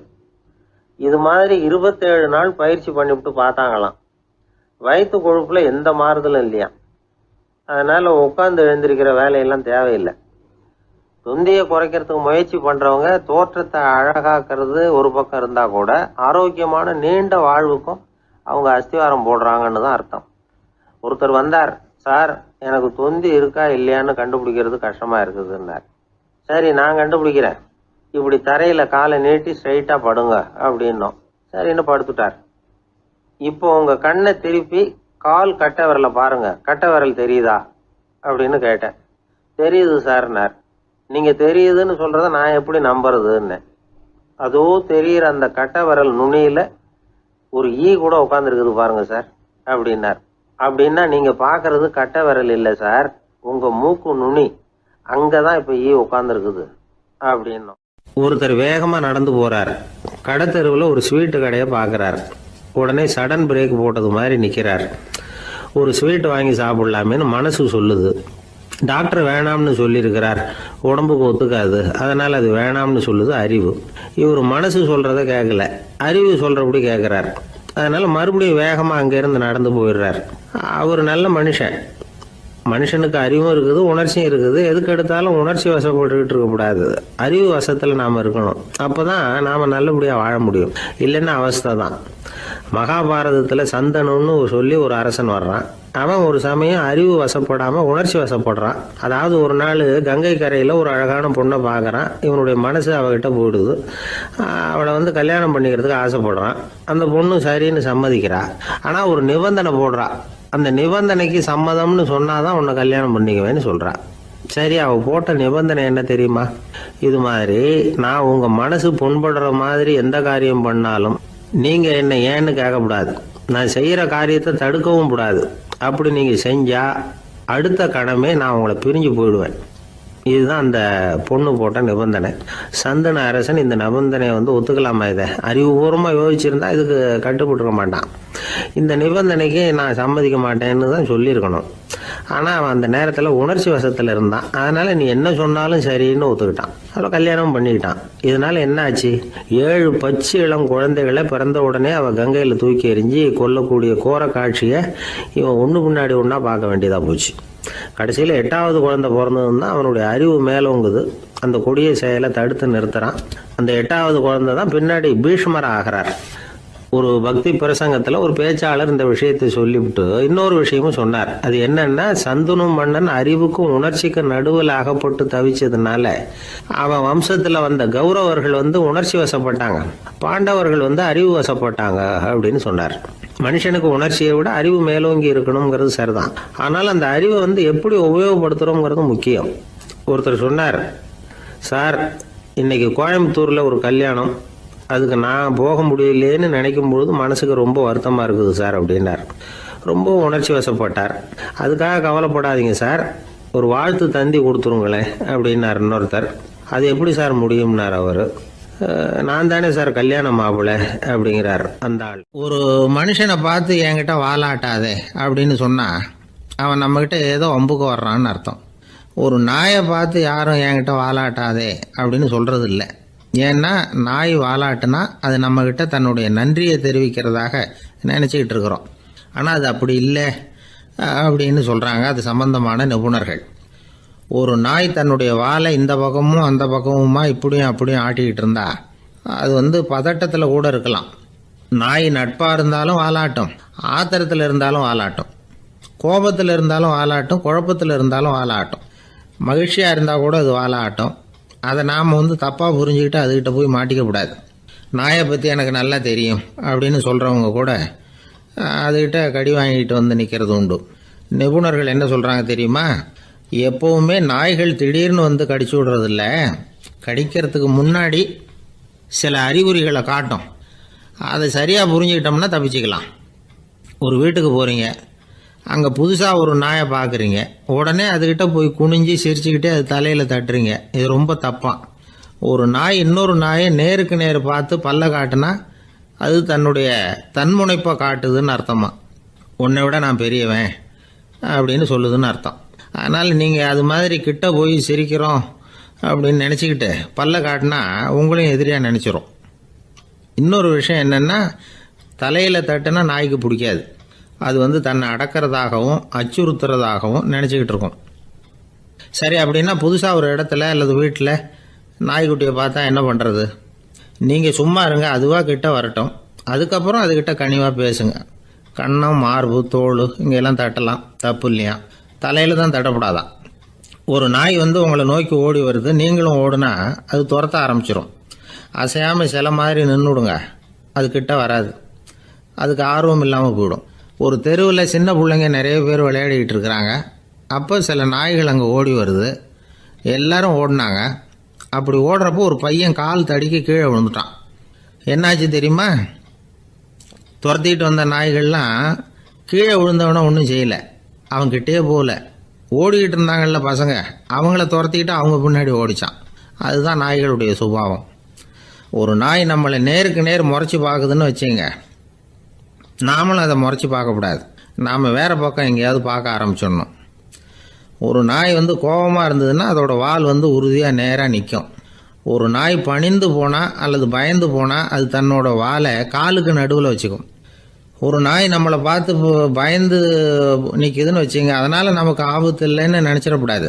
உங்களை பார்த்துட்டு ஒரு நாய் ஒடுங்குச்சுன்னா நீங்கள் விலகி போயிடணும் அப்படின்னு அது நினைக்குது. நிறைய பேர் பயந்து போன நாயால் கடிபடுறாங்க. இவன் நம்மளை விட பெரிய ஆள், மாட்டிக்கிட்டோம், வேற வழி இல்லை அப்படிங்கிற நினப்பில் தான் நாய் கடிக்க ஆரம்பிக்குதான். இதே மாதிரி சங்கிலியால் கட்டி போடப்பட்டிருக்கிற நாயும் ஆபத்தானது தான். தொடர்ந்து கட்டி போட்டிருந்தா காலப்போக்கில் அது ஒரு மாதிரி ஆகிடும். நாய் குழந்தைகளை கடிக்காது அப்படின்னு சில பேர் சொல்லுவாங்க. அதுவும் ஒரு தவறான நம்பிக்கை. அதனால் சின்ன குழந்தைகளை தனியாக நாயோட விளையாட விடக்கூடாது. ஆகக்கூடி நாயை பற்றி நிறைய விஷயம் புரிஞ்சுக்க வேண்டியிருக்குது. ஒருத்தர் தன்னுடைய நண்பர் வீட்டுக்கு போயிருந்தார். அவசியம் எங்கள் வீட்டில் சாப்பிட்டுட்டு தான் போகணும் அப்படின்னு ரொம்ப அன்பாக சொல்லிவிட்டார். அதை மீற முடியல இவரால். சரின்னு உட்காந்துட்டார். சாப்பாடு போட்டாங்க, சாப்பிட ஆரம்பித்தார். அவங்க வீட்டில் கட்டி போட்டிருந்த நாய்க்குட்டி இவர் சாப்பிட்றத முறைச்சி பார்த்துது. ஏன் இப்படி என்ன இது முறைச்சி பார்க்குது உங்கள் வீட்டு நாய்க்குட்டி அப்படின்னு அவர் கேட்டார். அப்போ அவங்க சொன்னாங்களாம், அதுக்கிட்ட ஒரு கெட்ட பழக்கம்ங்க, தன்னோட தட்டில் யார் சாப்பிட்டாலும் அது அப்படி தான் முறைச்சி பார்க்கும் அப்படின்னாராம் அவர். ஆரம்ப காலத்தில் ஒரு குரு, அப்போ ஒரு சீடன் இருந்தான். அது வேடிக்கையான குரு, வேடிக்கையான சீடன். ஒரு ஆசிரமம். ஒரு நாள் ஒருத்தன் அவசரமாக அந்த குருவை தேடி வந்திருக்கிறான். என்ன விஷயம்னு விசாரித்தார் குரு. உங்கள் சீடர் என்னை அடிச்சுட்டார் அப்படின்னு புகார் பண்ணானான் அந்த ஆள். குரு சீடனை கூப்பிட்டார். அடிச்சே அந்த ஆளை அப்படின்னு கேட்டாரான். ஆமான் இருக்கான் சீடன். ஏன் அடிச்சே அப்படின்னு கேட்டாரான். இந்த ஆள் உங்களை பற்றி மட்டமாக பேசிவிட்டான், என்னால் அதை தாங்கிக்க முடியல, அதனால தான் அடிச்சுட்டேன்ருக்கான். அப்படி என்ன பேசினான் அப்படின்னு கேட்டாரான். உன்னுடைய குருநாதர் இப்போல்லாம் அர்த்தமில்லாமல் பேச ஆரம்பிச்சுட்டார் அப்படின்னு சொல்லிவிட்டான், அதனால தான் அடிச்சுட்டேன் அப்படின்னு நானான். அதுக்காக அடிச்சே அப்படின்னாரான். நான் அதுக்காக அடிக்கலை குருவே, இப்பெல்லாம் நீங்கள் அர்த்தம் இல்லாமல் பேசுகிறதாக அவன் சொல்கிறான். அப்படின்னா இதுவரைக்கும் நீங்கள் அர்த்தத்தோடு பேசினதாகத்தானே அர்த்தம், அது தப்பு தானே, அதனால தான் அடித்தேன் அப்படின்னு நானான். ஒரு பெரியவர் உட்கார்ந்துருக்கிறார். அவரை சுற்றி அவருடைய தோழர்கள் உட்கார்ந்துருக்கிறாங்க. ஏதோ ஒரு முக்கியமான செய்தியை அவர் அவங்களுக்கு சொல்லிகிட்டு இருக்கிறார். அவங்களும் ஆர்வமாக கேட்டுக்கிட்டு இருக்கிறாங்க. இந்த சமயத்தில் யாரோ ஒரு ஆள் வேகமாக அங்கே வர்றார். வர்ற வேகத்திலேயே எனக்கு ஏதாவது உதவி செய்யுங்க அப்படின்னு கேட்டுக்கிட்டே வர்றார். கேட்கறது உதவி, ஆனால் குரல் மிரட்டுறது மாதிரி இருக்குது, அதட்டி கேட்கறது மாதிரி இருக்குது. இதை கேட்டதும் அந்த பெரியவர் ஆத்திரப்படலை, ஆனால் அவரை சுற்றி இருந்தவங்க ஆத்திரப்பட்டாங்க. இதை பெரியவர் கவனித்தார். கொஞ்சம் அமைதியாக இருங்கன்னார். வந்தவரை கூப்பிட்டார். அவருக்கு சில பொருள்களை கொடுத்தார். என்னங்க இப்போ உங்களுக்கு மகிழ்ச்சி தானே அப்படின்னார். அப்படின்னு அலட்சியமாக அவர் சொல்கிறார். நான் உங்களை நல்ல முறையில் நடத்தினேன்னா அப்படின்னு கேட்குறாரு அவர் மறுபடியும். அதெல்லாம் ஒன்றும் இல்லை அப்படின்னு சொல்லி அவர் சொல்லிகிட்டு இருக்கிறாரு. குரலில் கடுமை குறையில. சுற்றி இருந்தவங்களால இதை பொறுத்துக்க முடியல. கோபத்தோடு அவரை நோக்கி நெருங்க ஆரம்பித்தாங்க. பெரியவர் அவங்களையெல்லாம் தடுத்து நிறுத்தினார். வந்தவரை வாங்க என்னோட அப்படின்னு சொல்லி அழைச்சிட்டு போனார். வீட்டுக்கு போனார். அங்கே போனதும் இன்னும் சில பொருள்களை எடுத்து அவர்கிட்ட கொடுத்தார். இப்போ திருப்தி தானே, நான் உங்ககிட்ட நல்ல முறையில் நடந்துக்கிட்டேனா அப்படின்னார். அவர் முகம் இப்போ தான் கொஞ்சம் மலர்ந்தது. ரொம்ப நன்றி, இறைவன் உங்கள் குடும்பத்துக்கு எல்லா நன்மைகளையும் செய்வான் அப்படின்னு சொன்னார். இதே வார்த்தைகளை என்னுடைய தோழர்கள்கிட்டே சொல்லிட்டீங்கன்னா அவங்க கோபம் தணிஞ்சிரும், வர முடியுமான்னார். கண்டிப்பாக வர்றேன் அப்படின்னாரு. மறுநாள் காலையில் அந்த இடத்துக்கு வந்தார். அதே மாதிரி சொல்லிவிட்டு அவர் போயிட்டார். தோழர்கள்லாம் ரொம்ப வியப்போடு பெரியவரை பார்த்தாங்க. அந்த பெரியவர் தான் நபிகள் நாயகம். அவர் சொன்னார், ஒருத்தன் ரொம்ப ஆசையாக ஒரு ஒட்டகத்தை வளர்த்துக்கிட்டு வந்தான். ஒரு நாள் அந்த ஒட்டகம் கயத்தை அறுத்துக்கிட்டு ஓடி போயிட்டுது. அக்கம் பக்கத்தில் இருக்கிறவங்கெல்லாம் அந்த ஒட்டகத்தை பிடிக்கிறதுக்கு முயற்சி பண்ணாங்க. அதை துரத்திக்கிட்டு ஓடினாங்க. ஒட்டகம் தாறுமாறாக ஓட ஆரம்பிச்சுது. இந்த சமயத்தில் ஒட்டகத்தை வளர்த்தவன் அங்கே ஓடி வந்தான். நீங்கள் அதை ஒன்றும் செய்ய வேணாம், விட்டுருங்க, அதோட சுபாவம் எனக்கு நல்லா தெரியும், அதை சுலபமாக என்னோட வழிக்கு கொண்டுட்டு வந்துட முடியும், நான் பார்த்துக்கிறேன், விட்டுருங்க அப்படின்னா. எல்லாரும் விலகி போயிட்டாங்க. இவன் என்ன செஞ்சான் தெரியுமா? கொஞ்சம் புல்லை கையில் எடுத்துக்கிட்டு அந்த ஒட்டகத்தை நெருங்கினான். அவ்வளவுதான். அது ஓடி இவன் காலடியில் உட்காந்துக்கிட்டது. செல்லமாக அதை அப்படியே தடவி கொடுத்தான். முதுகில் ஏறி உட்காந்துக்கிட்டான். அது பாட்டுக்கு சாதுவாக நடந்து போகுது. இந்த கதையை நபிகள் நாயகம் தம்முடைய தோழர்களுக்கு சொல்றார். ஒட்டகத்தை மட்டும் இல்ல, சில மனிதர்களையும் கூட சில விதத்துல அணுகிதான் அவர்களை சீர்திருத்த வேண்டியிருக்குது அப்படிங்கிறத அவங்களுக்கு உணர்த்தினார். இது ஒரு அழகான உளவியல் அணுகுமுறை. சில குடும்ப தலைவர்கள் கூட இந்த ஒட்டகம் மாதிரி நடந்துகிறது உண்டு, அப்புறம் அடங்கி போறதும் உண்டு. ஒரு குடும்ப தலைவர் காலையில் எழுந்திரிச்சதுலேருந்து சத்தம் போட்டு கத்திக்கிட்டு இருப்பார். பக்கத்தில் இருந்தவங்கெல்லாம் ஓடி போய் சமாதானம் பண்ணி பார்த்தாங்க. அவர் ஓயறது மாதிரி தெரியல. கடைசியில் அவர் மனைவி வந்தாங்க. நீங்கள் எல்லாம் விலகி போயிடுங்க, அவர் சுபாவம் எனக்கு தெரியும், நான் பார்த்துக்கிறேன் அப்படின்னாங்க. சரின்னு எல்லாரும் போயிட்டாங்க. சாயந்தரமாக பார்க்குறாங்க, அவர் சத்தம் இல்லாமல் ஒரு மூலையில் உட்காந்துருக்கிறார். ரொம்ப சாதுவா. ஆச்சரியமாக இருந்தது. என்னம்மா பண்ணீங்கன்னு கேட்டாங்க. அது ஒன்றும் இல்லைங்க, ஒரு வேளை சாப்பாட்டை நிறுத்தினேன், பட்னி போட்டேன், அவ்வளவுதான் அப்படின்னாங்க அந்த அம்மா. உழைப்பும் நேர்மையும் உயர்வதற்கு வழிகள். அதை விட்டுட்டு உட்கார்ந்த இடத்துல இருந்துகிட்டே உயர போகணும் அப்படின்னு ஆசைப்படக்கூடாது. பல பேர் அப்படிதான் கற்பனை பண்றாங்க. அந்த கற்பனையிலேயே பாதி வாழ்க்கை ஓடி போடுது.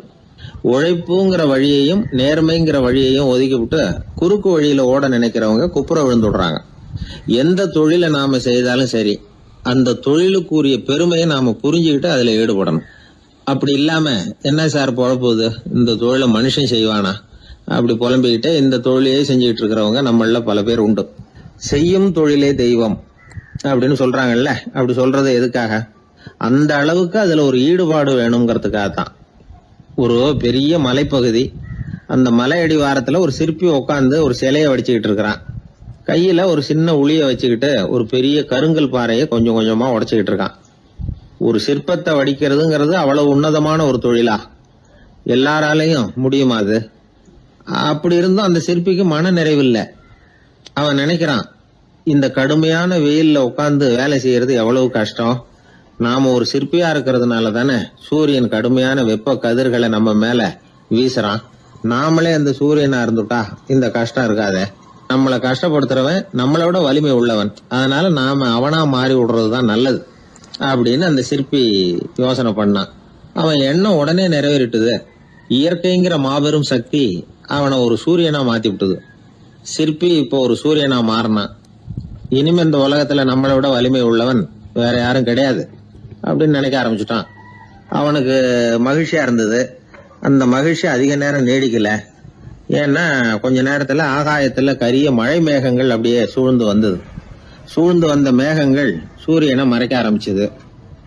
இப்போ சூரியனா இருந்த அந்த சிற்பி நினைச்சு பாக்குறான், என்ன இது, என்னையே இந்த மேகம் மூடி மறைக்குதுன்னா அது என்னை விட பெரிய ஆளா தான் இருக்கணும். அதனால இனிமே நாம சூரியனா இருக்கக்கூடாது, நாம மேகமா தான் இருக்கணும், அதுதான் கௌரவம் அப்படின்னு நினைக்க ஆரம்பிச்சிட்டான்.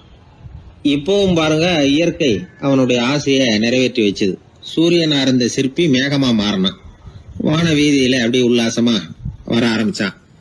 அந்த உல்லாசமும் அதிக நேரம் நீடிக்கல. எதிரில் பார்த்தா பிரம்மாண்டமான மலைகள் வழியை அடைச்சிட்டு நிக்குது. வேகமா வந்த மேகம் மலையில மோதிக்கிட்டுது. அந்த மலையை தாண்டி அப்பால செல்ல முடியல.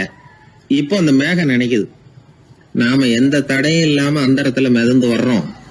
நம்மையே போக விடாம தடுக்குதுன்னா அந்த மலைக்கு எப்பேற்பட்ட வலிமை இருக்கணும். இனிமேல நாம மேகமா இருந்து பிரயோஜனம் இல்ல, இருந்தா மலையா இருக்கணும், அதுதான் பெருமை அப்படின்னு நினைக்க ஆரம்பிச்சான். இப்பவும் பாருங்க, இயற்கை அவனுடைய ஆசையை நிறைவேற்றி வச்சுது. மேகமா இருந்த சிற்பி மலையா மாறினான். பெரிய மலை பூமிக்கும் வானத்துக்குமா நின்றுகிட்டு இருக்கு. இனிமே நமக்கு எந்த கவலையும் இல்லை அப்படின்னு நினைச்சது அந்த மலை. இப்படி நினைச்சுக்கிட்டு இருந்த வேளையில அந்த மலையோட காலடியில அடிவாரத்துல ஏதோ சத்தம் கேட்டது. என்ன சத்தம் இது அப்படின்னு சொல்லி அந்த மலை மெதுவா குனிஞ்சு பார்த்துதான். பார்த்தா அங்க ஒரு மனுஷன் தன்னுடைய கையில உளிய வச்சுக்கிட்டு மலையை கொத்திக்கிட்டு இருக்கிறான். ஏதோ ஒரு சிற்பத்தை வடிக்கிறதுக்காக அவன் முயற்சி பண்ணிட்டு இருக்கிறான். இப்போ அந்த மலை நினைச்சுதான், மலையே ஒருத்தன் உடைக்கிறான்னா அவன் எப்பேற்பட்ட வலிமை உள்ளவனா இருக்கணும். இனிமேலும் மலையா இருந்து பிரயோஜனம் இல்ல, மனுஷனா மாறணும், அதுதான் சரி அப்படின்னு நினைச்சுதான். அந்த வினாடியே அந்த மலை ஒரு மனுஷனா மாறிச்சு. அவன் கையில ஒரு உளி, பழையபடியே ஒரு கருங்கல் பாறையை கொத்த ஆரம்பிச்சான். அந்த ஆள் பழைய நிலைமைக்கு வந்துட்டான். இந்த கதையிலிருந்து நாம தெரிஞ்சுக்க வேண்டியது என்னன்னா, தன்னுடைய உண்மையான பலம் என்னங்கிறது தெரியாமலே தாவி தாவி தடுமாறிக்கிட்டு இருக்கிறான் மனுஷன் அப்படிங்கிறது தான். இனிமேலாவது அதை புரிஞ்சுக்கணும். நாம அதுவா மாறணும்னு நினைக்கிறது தப்பு. நாம இருக்கணும் அப்படின்னு நினைக்கிறது தான் உண்மை. அதுதான் சரி. அந்த சிற்பி என்னென்னோ கற்பனை பண்ணி கடைசியில மறுபடியும் சிற்பியாகவே வந்து சேர்ந்தான் பாருங்க. அதனால நம்முடைய உண்மையான பலம் என்ன அப்படிங்கறத தெரிஞ்சுக்கிட்டு நடந்துகிட்டோம்னா வாழ்க்கையில எப்பொழுதும் வெற்றி நிச்சயம். சில பேரை இப்படி சொல்றது உண்டு, அடுத்தவங்களை அனுசரித்து நடந்துக்க தெரியல, அவன் என்ன சார் மனுஷன் அப்படிம்பாங்க. சக மனிதர்களோட எப்படி பழகிறது அப்படின்னு தெரியாததுனாலேயே பல பேர் இன்னைக்கு சங்கடப்பட்டுக்கிட்டு இருக்கிறாங்க. வசதி வாய்ப்பெல்லாம் சரியாக இருக்கும், ஆனால் வாழ்க்கை சரியாக இருக்காது. இன்னொருத்தர்கிட்ட எப்படி பேசுறது பழகிறதுங்கிறது தெரியாததுனால தான் இந்த அவஸ்தை. சரி, இந்த அவஸ்தை இல்லாமல் வாழறது எப்படி? இதுக்கு அனுபவசாலிகள் சில வழிமுறைகளை சொல்கிறாங்க. அதெல்லாம் என்னென்னங்கிறத இப்போ தெரிஞ்சுக்குவோம். முதல்ல நம்ம நாக்கு நம்ம கண்ட்ரோலில் இருக்கணும். வார்த்தைகளை கொட்டி விட்டு அதுக்கப்புறம் அள்ள முடியாமல் கடந்து கஷ்டப்படக்கூடாது. எப்படி பேசுகிறோங்கிறதும் முக்கியம், பேசுகிறப்ப எப்படி முகத்தை வச்சிருக்கிறோங்கிறதும் முக்கியம். அன்பாக பேசினாலும் நல்லா இருக்கும். அப்படி பேசுகிறப்ப ஆதரவாக அவர் தோள் மேலே ஒரு கையை போட்டுக்கிட்டு பேசினா இன்னமும் நல்லா இருக்கும். ரெண்டாவது விஷயம், இன்னொருத்தர்கிட்ட பேசுகிறப்ப வாக்குறுதிகளை அள்ளி வீசக்கூடாது. கொடுக்குற வாக்குறுதி குறைச்சலாக இருக்கணும். அப்படி கொடுத்த வாக்குறுதியை கண்டிப்பாக நிறைவேற்றணும். நாம் ஒருத்தரை பாராட்டுறோம் அல்லது அவரை பற்றி அபிப்பிராயம் சொல்கிறோம்னா அது ஆக்கப்பூர்வமாக இருக்கணும். நம்ம பாராட்டு அல்லது விமர்சனம் அடுத்தவருடைய முன்னேற்றத்துக்கு உதவுறது மாதிரி இருக்கணும். நாம் சொல்கிறத கேட்டுட்டு அவன் தலையில் கையை வச்சுட்டு உட்காந்துடக்கூடாது. எப்பவும் உற்சாகமாக இருக்கணும், முகம் மலர்ச்சியாக இருக்கணும். மனுஷன் இருந்தால் வருத்தம், கவலை, ஏமாற்றம் எல்லாம் இருக்க தான் செய்யும். அதெல்லாம் மனசில் இருக்கட்டும். அந்த வருத்தமும் கவலையும் ஏமாற்றமும் சேர்ந்துக்கிட்டு நம்ம முகத்தில் இருக்கிற மலர்ச்சியை மூடி மறைக்கிறதுக்கு நாம் இடம் கொடுத்துடக்கூடாது. எந்த விஷயத்தை பற்றி யாருக்கிட்ட பேசினாலும் வெளிப்படையாக பேசணும், திறந்த மனசோட பேசணும். மூடி மறைச்சி முன்னு முழுங்கிக்கிட்டு இருக்கக்கூடாது. இன்னொருத்தர்கிட்ட பேசுகிறப்போ விவாதம் பண்ணுங்க, அது தப்பு இல்லை. ஆனால் வாதாடிக்கிட்டு இருக்கக்கூடாது. அதாவது என்ன சொல்கிறாங்கன்னா, டிஸ்கஸ் பண்ணலாம், ஆர்கியூ பண்ணக்கூடாதான். நம்மக்கிட்ட இருக்கிற நல்ல குணங்களை நாம் எடுத்து சொல்லிகிட்டு இருக்கக்கூடாது. அந்த நல்ல குணங்களே நம்மளை பற்றி எடுத்து சொல்லணும். அது மாதிரி நடந்துக்கணும். அதே மாதிரி அடுத்தவங்க கிட்ட உள்ள கெட்ட குணங்களை பற்றி அவசியம் இல்லாமல் நாம் பேச வேண்டியதில்லை. உங்களை பற்றி யாராவது தப்பாக பேசுகிறாங்களா, அப்படி அவங்க பேசுகிறதுல உண்மை இல்லையா அப்படின்னா அதை நீங்கள் பொருட்படுத்த வேண்டியதில்லை, விட்டுடலாம். அது தானாக போயிடும். ஒரு 4-5 பேரோட பேசிக்கிட்டு இருந்தீங்கன்னா எல்லாருக்கும் முக்கியத்துவம் கொடுங்க, யாரையும் அலட்சியப்படுத்தாதீங்க. தமாஷா பேசலாம், ஆனால் அவங்க தமாஷ் அடுத்தவங்களை கேலி பண்ணுறதா இருக்கக்கூடாது. நமக்கு கிடைக்க வேண்டியது கிடைக்கலையே அப்படிங்கிற தவிப்பு நம்மக்கிட்ட இருக்கக்கூடாது. அது தேவையில்லை. உங்கள் செயல்பாடுகள் தெளிவாக இருக்கட்டும், பாராட்டு தானாக அவங்கள தேடிட்டு வரும். இன்னொரு மனுஷனுடைய மனசில் கௌரவமான ஒரு இடத்த பிடிக்கணும்னா நாம் இந்த குணத்தையெல்லாம் நம்மக்கிட்ட வளர்த்துக்கணும். இதெல்லாம் அனுபவசாலிகள் சொல்லியிருக்கிற குறிப்புகள். இந்த குறிப்புகளை சரியாக புரிஞ்சுக்கணும், அது முக்கியம். தப்பாக புரிஞ்சுக்கிட்டா என்ன ஆகும் தெரியுமா? இதை கேளுங்க. ஒருத்தர் வந்தார், சார் அடுத்தவங்க தோள் மேலே கையை போட்டுக்கிட்டு அன்பாக பேசணும்னு சொன்னீங்க, அப்படிதான் பேசினேன். அவர் முதுக கூட தட்டி கொடுத்தேன், என் வேலை போயிட்டுது சார், வீட்டுக்கு அனுப்பிச்சிட்டாங்க அப்படின்னார். யாருக்கிட்ட அப்படி பேசுனீங்கன்னு கேட்டோம். என் முதலாளிகிட்ட சார் அப்படிங்கிறார் ரொம்ப சோகமாக. ஒரு ஊரில் ஒரு இளைஞன் இருந்தான். ஒரு நாள் அவன் ஒரு குருவை தேடிட்டு புறப்பட்டான். ஊரை விட்டு வெளியில் போனான். போகிற வழியில் ஒரு காடு. அந்த காட்டில் ஒரு மரத்தடியில் ஒரு பெரியவர் உட்காந்துருக்கிறார். அமைதியாக மௌனமாக அவர் அமர்ந்திருக்கிறார். இந்த பெரியவரை விசாரிக்கலாம், குருவை தேடி கண்டுபிடிக்கிறதுக்கு இவர் ஏதாவது ஒரு வழி சொல்லி கொடுப்பார் அப்படின்னு நினச்சிக்கிட்டு அவர் நெருங்கினான். ஐயா, எனக்கு ஒரு குரு தேவை, எங்கே கிடைப்பார், அவரை எப்படி அடையாளம் கண்டுபிடிக்கிறது, அதை பற்றி ஏதாவது விவரம் சொன்னீங்கன்னா நான் கண்டுபிடிச்சிக்குவேன் அப்படின்ட்டுருக்கான். பெரியவர் நிமிர்ந்து பார்த்தார். தம்பி, அது ரொம்ப சுலபம். அவர் வயசானவராக இருப்பார், என்னை விட சுமார் 30 வயசு அதிகமாக இருக்கும். அவர் ஒரு மரத்தடியில் தான் உட்காந்துருப்பார் அப்படின்ட்டுருக்கான். சரிங்க பெரியவரே, அது என்ன மாதிரியான மரம், எப்படி இருக்கும் அப்படின்னு கேட்டிருக்கான். பெரியவர் அந்த விவரங்களையும் சொல்லியிருக்கிறாரு. அது மட்டும் இல்லை, சந்திக்கிற நாள், நேரம், வினாடி முதற்கொண்டு எல்லா விவரங்களையும் துல்லியமாக சொன்னாராம். இவ்வளவு விவரங்களை இவரால் எப்படி சொல்ல முடியுது அப்படின்னு இவனுக்கு ஆச்சரியம். இருந்தாலும் அந்த பெரியவர் கடைசியாக ஒரு விவரம் சொன்னார். அது என்ன தெரியுமா? எப்படியும் நீ அவரை சந்திக்கிறதுக்கு ஒரு 30 வருஷம் ஆகும் அப்படின்னு சொல்லிவிட்டாராம். ரொம்ப நன்றிங்க பெரியவரே அப்படின்னு சொல்லிவிட்டு அந்த இளைஞன் புறப்பட்டுருக்கான். இப்போ அவனுக்கு குரு பற்றின விவரம் எல்லாம் கிடைச்சிட்டுது, சந்திக்கிற நேரமும் தெரிஞ்சுட்டுது. ஆனால் 30 வருஷம் அவரை தேடி அலைய வேண்டியிருக்குமே. அவன் தேட ஆரம்பித்தான். காடு மலை எல்லாம் சுற்றி அலைஞ்சான். பல வருஷங்கள் தேடினான், அழுத்து போயிட்டான். கடைசியில் அவனுக்கும் வயசாகிட்டுது. கடைசியில் தன்னுடைய சொந்த ஊருக்கே திரும்பி போயிட்டு இருந்தான். அங்கே ஒரு மரத்தடியில் அவன் தேடிக்கிட்டு இருந்த குருநாதர் கிடைச்சார்.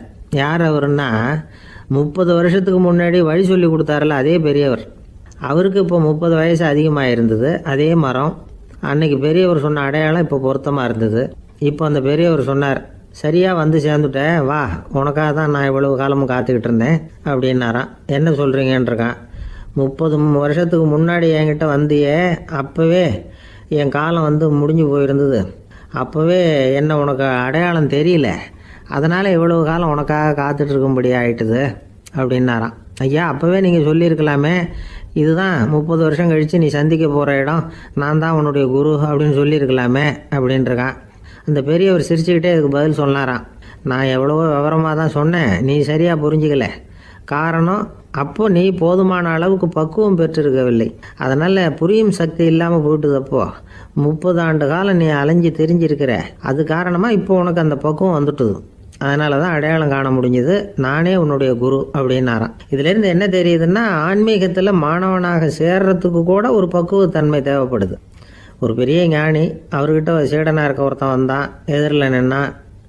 ஞானி அவனை வெகு நேரம் உற்று பார்த்தார். அப்புறம் சொன்னார், சீடனாக இருக்கிறது ரொம்ப சிரமம்னார். நான் தயாராக இருக்கிறேன்னா. அது இன்னமும் சிரமமாச்சே, இங்கே வந்து குருவாக இருக்கிறது மட்டுமே சுலபம் அப்படின்னாராம். அப்படின்னா நான் குருவாகவே ஆயிடுறேன் அப்படின்னானா. இது போலவே இந்த காலத்தில் கதை ஒன்று உண்டு. ஒரு பள்ளிக்கூடத்தில் வகுப்பு ஆசிரியர் மாணவனை திட்டிக்கிட்டு இருந்தார். டேய், நீ 100க்கு 10 மார்க்கு தான் வாங்கிக்கிட்டு இருக்க, இவ்வளவு மோசமாக நீ படித்தா கடைசியில் மாடு மேய்க்கிறது கூட லாய்க்கு இல்லாதவனா ஆகிடுவேன், அதுக்கப்புறம் என்ன செய்ய போகிறேன் அப்படின்னாராம். பையன் தலையை சொரிஞ்சிக்கிட்டே சொன்னானா, சார் அப்படின்னா ஒன்று செய்கிறேன் அப்படின்னானா. இவர் கேட்டிருக்கார், என்ன செய்ய போகிறேன்னு. வேற என்ன சார், உங்களை மாதிரி ஒரு ஆசிரியர் ஆகிடுறேன் அப்படின்னானா. வீட்டில் வந்து விளையாடுறது வழக்கம். மரத்துக்கு அந்த பையன் பேரில் ஒரு பாசம் உண்டாக ஆரம்பிச்சுட்டுது. பையன் அந்த மரத்தில் உள்ள பூக்களை பறிக்கணும், பழங்களை பறிக்கணும்னு ஆசைப்பட்டான். அதுக்காகவே அந்த மரம் தன்னோட கிளைகளை வளைச்சி அவனுக்கு எட்டுற அளவுக்கு தலையை சாய்ச்சி கொடுக்குது. பையன் வந்து பூக்களை பறிக்கிறான், மரம் சந்தோஷப்படுது. மரம் வந்து அன்பின் அடையாளம், அதனால் அது கொடுக்கறதுல சந்தோஷப்படுது. மனிதன் வந்து ஆணவத்தின் அடையாளம், அதனால் இவன் பறிக்கிறதுல சந்தோஷப்படுறான். பையன் வளர்ந்தான், அந்த மரத்தின் மடியிலேயே படுத்து தூங்கினான். பூக்களை பறித்து மலர் கிரீடம் பண்ணி தலையில் சூடிக்கிட்டான். பழங்களை பறித்தான், சாப்பிட்டான். அதை பார்த்து அந்த மரம் சந்தோஷப்பட்டுது. கொஞ்ச நாளாச்சு, பையன் இன்னும் கொஞ்சம் பெரியவனானான். அந்த மரத்து மேலே ஏறி கிளையில் உட்காந்துக்கிட்டு ஊஞ்சல் ஆட ஆரம்பித்தான். அவனுக்கு சௌகரியத்தை கொடுக்கறதுல மரத்துக்கு ஆனந்தம், மரத்துக்கு அசௌகரியத்தை கொடுக்கறதுல அவனுக்கு ஆனந்தம். இது அன்புக்கும் ஆணவத்துக்கும் உள்ள வித்தியாசம். பையன் இன்னும் கொஞ்சம் வளர்ந்தான். அவனுக்கு கடமை, லட்சியம் எல்லாம் வந்து சேர்ந்தது. படித்து பரீட்சை எழுதி பாஸ் ஆக வேண்டியிருந்தது. அதனால் மரத்துக்கிட்ட வர்றதில்லை அவன். ஆனால் மரம் இவனுக்காக காத்துக்கிட்டு இருக்குது. இவன் உலக விஷயங்களில் மூழ்கிட்டான். தற்செயலாக ஒரு நாள் அந்த பக்கமாக போனான். மரம் அவனை பார்த்துது. மறந்துட்டியா என்ன, நான் உன்னை பார்க்கணும்னு ஆவலாக காத்துக்கிட்டு இருக்கேனே அப்படின்னுது. இவன் பார்த்தான், நீ என்ன வச்சிருக்கிற, நான் உங்ககிட்ட ஏன் வரணும், உங்ககிட்ட பணம் இருக்குதா சொல்லு, வர்றேன்.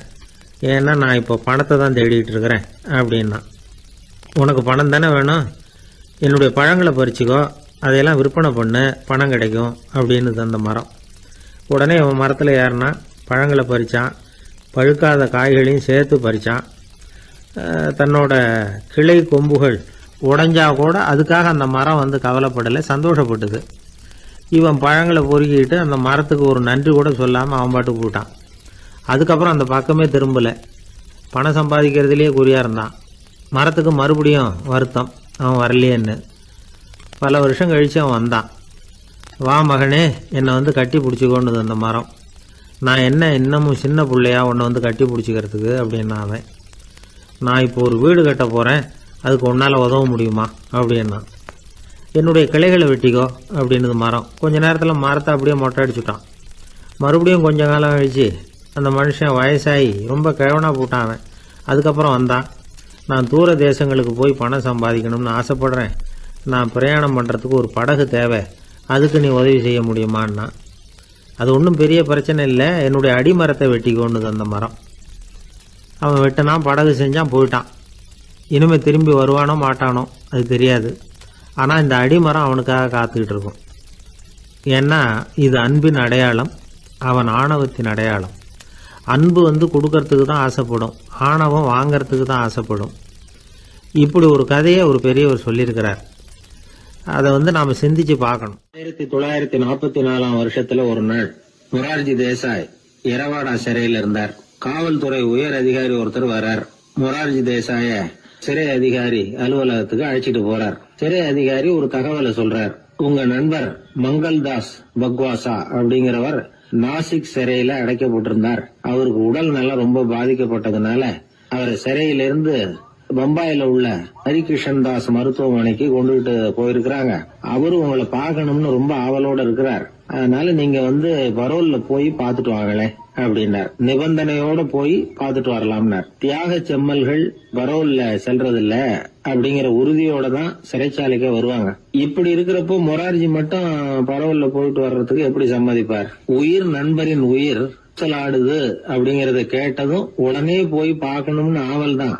இருந்தாலும் வரன்முறையை மீறி போய் பாக்குறதுன்னா அது தேச பக்தியையே அவமானப்படுத்துறது மாதிரி ஆகும் அப்படிங்கறத அவர் உணர்ந்தார். அதனால நான் பரோல்ல போகிறதுக்கு நான் தயாரா இல்ல அப்படின்னு சொல்லிவிட்டாராம்.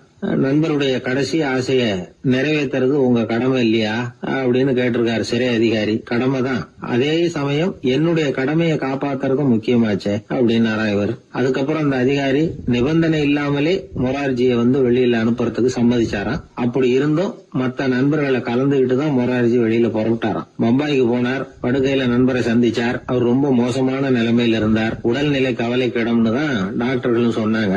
மங்கள்தாஸ், இனி எனக்கு வாழ்க்கையில என்ன இருக்கு, நான் இறந்து விடுறதே மேலுன்னாராம். மொரார்ஜிக்கு ரொம்ப வருத்தமா போச்சு. மங்கள்தாஸ் இல்லத்துல இருந்த சமயத்துலதான் மொரார்ஜிய கைது பண்ணாங்களாம். அந்த அதிர்ச்சி தான் மங்கள்தாஸ ரொம்ப பாதிச்சிருக்கு அப்படிங்கறத அவர் புரிஞ்சுக்கிட்டார். இத பாருங்க, விடுதலை போராட்டத்துல ஈடுபடுறவங்களை கைது பண்றதும் சிறையில அடைக்கிறதும் சகஜம் தானே. அன்னைக்கு உங்க வீட்டுல இருந்தப்போ நான் கைது செய்யப்படலைன்னாலும் இன்னொரு இடத்துல நான் கைது செய்யப்பட்டுதான் இருப்பேன். அதனால அதை பத்தி நீங்க ஏன் வேதனைப்படணும்? நீங்க தைரியமா உறுதியா இருக்கணும். அது மட்டும் இல்ல, அது வரைக்கும் மருந்தே சாப்பிடாம இருந்த மங்கள்தாஸ மருந்து சாப்பிட வச்சாராம். 2 நாள் அவர் பக்கத்திலே இருந்தார். அதுக்கப்புறம் பெரிய டாக்டரை பார்த்து மங்கள்தாஸ் உடல் நல சம்பந்தமா விசாரிச்சார். இப்ப பரவாயில்ல, தேறி இருக்கிறார். எப்படி இருந்தாலும் இன்னும் ஒரு 6 மாசம் தான் அவர் உயிரோட இருப்பார் அப்படின்னு சொல்லிவிட்டாரு டாக்டர். ஆனா அதுக்கப்புறம் நடந்தது என்ன தெரியுமா? மங்கள்தாஸ் அதுக்கப்புறம் 25 வருஷம் சௌக்கியமா இருந்தாராம். இவர் 6 மாசம் தான் இருப்பாருன்னு சொன்ன அந்த டாக்டர் 6 மாசத்துல ஒரு எதிர்பாராத விபத்துல சிக்கி இறந்து போனாராம். 6 மாசம்னு டாக்டர் போட்ட கணக்கு சரிதான், ஆனா இடம் தான் மாறி போச்சு. 1816 வருஷம் செப்டம்பர் மாதம் 11ஆம் தேதி பிரான்ஸ் தேசத்தில் உள்ள ஒரு மருத்துவமனை. அங்கே ஒரு இளம் டாக்டர் கொஞ்ச நாளைக்கு முன்னாடி தான் அந்த ஆஸ்பத்திரியில் புதுசாக வேலைக்கு சேர்ந்துருக்கிறார். அவர் பேர் ரெனே லெனக். அவர் அன்னைக்கு காலையில் அந்த மருத்துவமனையில் அப்படியே ரவுண்ட்ஸ் வந்துக்கிட்டு இருக்கிறார். வார்டில் ஒரு படுக்கையில் ஒரு இளம் பெண் படுத்திருக்கிறார். அந்த பொண்ணுக்கு இருதய நோயாக இருக்கலாம்ங்கிறது மற்ற டாக்டர்கள் சந்தேகம். அந்த காலத்துல எல்லாம் ஒருத்தருடைய இருதய துடிப்பை தெரிஞ்சுக்கணும்னா நோயாளியின் மார்புல டாக்டர் காதை வச்சு பார்த்து தான் தெரிஞ்சுக்கிறது வழக்கம். ஆனால் இந்த பெண்ணும் இளம் பெண், அந்த டாக்டரும் புதுசாக சேர்ந்துருக்கிறவர். அதனால பரிசோதனை பண்ண தயங்கினார். கொஞ்ச நேரம் யோசனை பண்ணார். திடீர்னு ஒரு ஞாபகம் வந்தது அவருக்கு. அதாவது அன்னைக்கு விடியற் காலையில் தோட்டத்தில் அப்படியே வாக்கிங் போயிட்டு இருந்தப்போ சின்ன பசங்கள்லாம் ஒரு மரக்கட்டையை வச்சு விளையாடிட்டு இருந்தாங்களாம். அதை இவர் பார்த்துருக்கிறார். அது என்ன விளையாட்டுனா, ஒரு நீளமான மரப்பலகை, அதில் ஒரு முனையில் ஒரு பையன் தன்னுடைய காதை வச்சுக்கிட்டு இருக்கிறான். மறுமுனையில் இன்னொரு பையன் அந்த மரப்பலகையை ஒரு ஆணியால் கீறிக்கிட்டு இருக்கிறான். ஒரு முனையில் ஆணியால் கீறும் பொழுது மறுமுனையில் காதை வச்சிருக்கிற பையனுக்கு அந்த சத்தம் துல்லியமாக கேட்குது. அந்த டாக்டருக்கு காலையில் பார்த்த இந்த விளையாட்டு ஞாபகத்துக்கு வந்துட்டுது. உடனே என்ன பண்ணார் தெரியுமா? ஒரு நீளமான காகிதத்தை எடுத்தார். அதை அப்படியே உருளை மாதிரி உருட்டினார். ஒரு முனையை அந்த நோயாளியின் மார்புல இடது பக்கம் வச்சார். இன்னொரு முனையில் தன்னுடைய காதை வச்சார். என்ன ஆச்சரியம்! நோயாளியின் மார்புல நேரடியாக காதை வச்சு கேட்கறத விட துல்லியமாக கேட்டுது இதய துடிப்பு. இதய துடிப்பு மட்டும் இல்லை, மூச்சு இழுத்து விடுறது, திரவ பொருள்களின் அசைவு, எல்லா சத்தமும் தெளிவாக கேட்குது. கிரேக்க மொழியில் ஸ்டெத்தாஸ் அப்படின்னா மார்பு, ஸ்கோப்பின் அப்படின்னா பார்ப்பதுன்னு அர்த்தம். அதனால் டாக்டர் ரெனே லெனக் தான் கண்டுபிடிச்ச கருவிக்கு ஸ்டெத்தஸ்கோப் அப்படின்னு பேர் வச்சார். அவரே முதல் மாடலையும் செஞ்சார். அளவு ரொம்ப பெருசாக இருந்தது. சுலபமாக எடுத்துகிட்டு போகிறது கஷ்டம், அது அவ்வளோ கஷ்டமாக இருந்தது அது. அதனால் அவரே அதை அப்புறம் 2 பிரிவாக தயார் பண்ணார். இது 2 துண்டையும் டாக்டர் தன்னோட கோட்டு பாக்கெட்டில் வச்சுக்கலாம், தேவைப்படுறப்ப எடுத்து ஒன்றா சேர்த்துக்கலாம். இப்படி தான் அவர் ஆரம்பத்தில் பண்ணார். தன்னுடைய இந்த கண்டுபிடிப்பை பற்றி அவர் ஒரு புத்தகம் எழுதினார். நிறைய விற்றுது, புகழும் பணமும் சேர்ந்தது. பணமும் புகழும் வந்து சேர்ந்தது மாதிரியே அவருக்கு ஒரு நோயும் வந்து சேர்ந்தது. அது என்ன நோயின்னு கண்டுபிடிக்கிறதுக்கும் அவர் கண்டுபிடிச்ச கருவி தான் உபயோகப்பட்டு தான். அவரே அதை கண்டுபிடிச்சார். அவருக்கு வந்திருந்தது காச நோய். 1826 வருஷம் ஆகஸ்ட் மாதம் 13ஆம் தேதி உலகத்தின் முதல் ஸ்டெதஸ்கோப்பை கண்டுபிடிச்ச டாக்டர் ரெனே லெனக் காலமானார். அவர் சாகிறதுக்கு முன்னாடி மரத்தால் செஞ்சு வச்சிருந்த ஸ்டெதஸ்கோப்பை தனக்கு வேண்டியப்பட்ட ஒரு டாக்டர்கிட்ட கொடுத்து, என்னுடைய சொத்துக்கள்லேயே ரொம்ப வசந்தது அப்படின்னு சொன்னாராம். அதுக்கப்புறம் 3 வெள்ளைக்காரங்க சேர்ந்து இந்த கருவியில் சில மாற்றங்களை பண்ணாங்க. ஆனால் 1829 லண்டனில் டாக்டர் நிக்கோலஸுங்கிறவர் ஒரு காதால் இதய துடிப்பை கேட்கறத விட டாக்டர் 2 காதாலையும் கேட்கறது தான் சரியாக இருக்கும் அப்படின்னு ஒரு கருத்தை வெளியிட்டார். அதுக்கப்புறம் ரொம்ப காலம் கழித்து 1852 ஜார்ஜ் காமான் அப்படிங்கிறவர் ரப்பர் டியூபுகளை உபயோகப்படுத்தி 2 காதாலையும் கேட்குற மாதிரி ஒரு புதிய வடிவத்தை அதுக்கு கொடுத்தார். அதுக்கு பிறகு அது படிப்படியாக எவ்வளவோ மாற்றங்கள் இருந்தாலும் ஆரம்பத்தில் டாக்டர் ரெனே லெனக் உருவாக்கின அடிப்படை மாடலை யாரும் மாற்றி அமைக்கலைங்கிறது தான் முக்கியமான விஷயம். நமக்கு தெரிஞ்ச ஒரு ஆஸ்பத்திரி, அதில் ஒரு நோயாளி, காலை நேரத்தில் நர்ஸு அந்த பக்கமாக போயிட்டு இருந்தாங்க. அதை பார்த்துட்டு ஒரு நர்ஸுன்னு கத்துறாரு. நர்ஸு அவசரமாக ஓடி வந்து என்ன விஷயம்னு கேட்டாங்க. சிஸ்டர், இங்கே பாருங்கள், உங்கள் டாக்டரை என் நெஞ்சில் ஒரு காதை வச்சு கேட்டுக்கிட்டு இருக்கிறார் அப்படின்னார் நோயாளி. சிஸ்டர் பதட்டப்படாமல், அதனால் என்ன, இந்த டாக்டர் பழமையான விஷயங்களில் ரொம்ப நம்பிக்கை உள்ளவர், அதனால் ஸ்டெதாஸ்கோப்பை உபயோகப்படுத்தாமல் காதை வச்சு கேட்குறார், அது ஒன்றும் தப்பு இல்லை.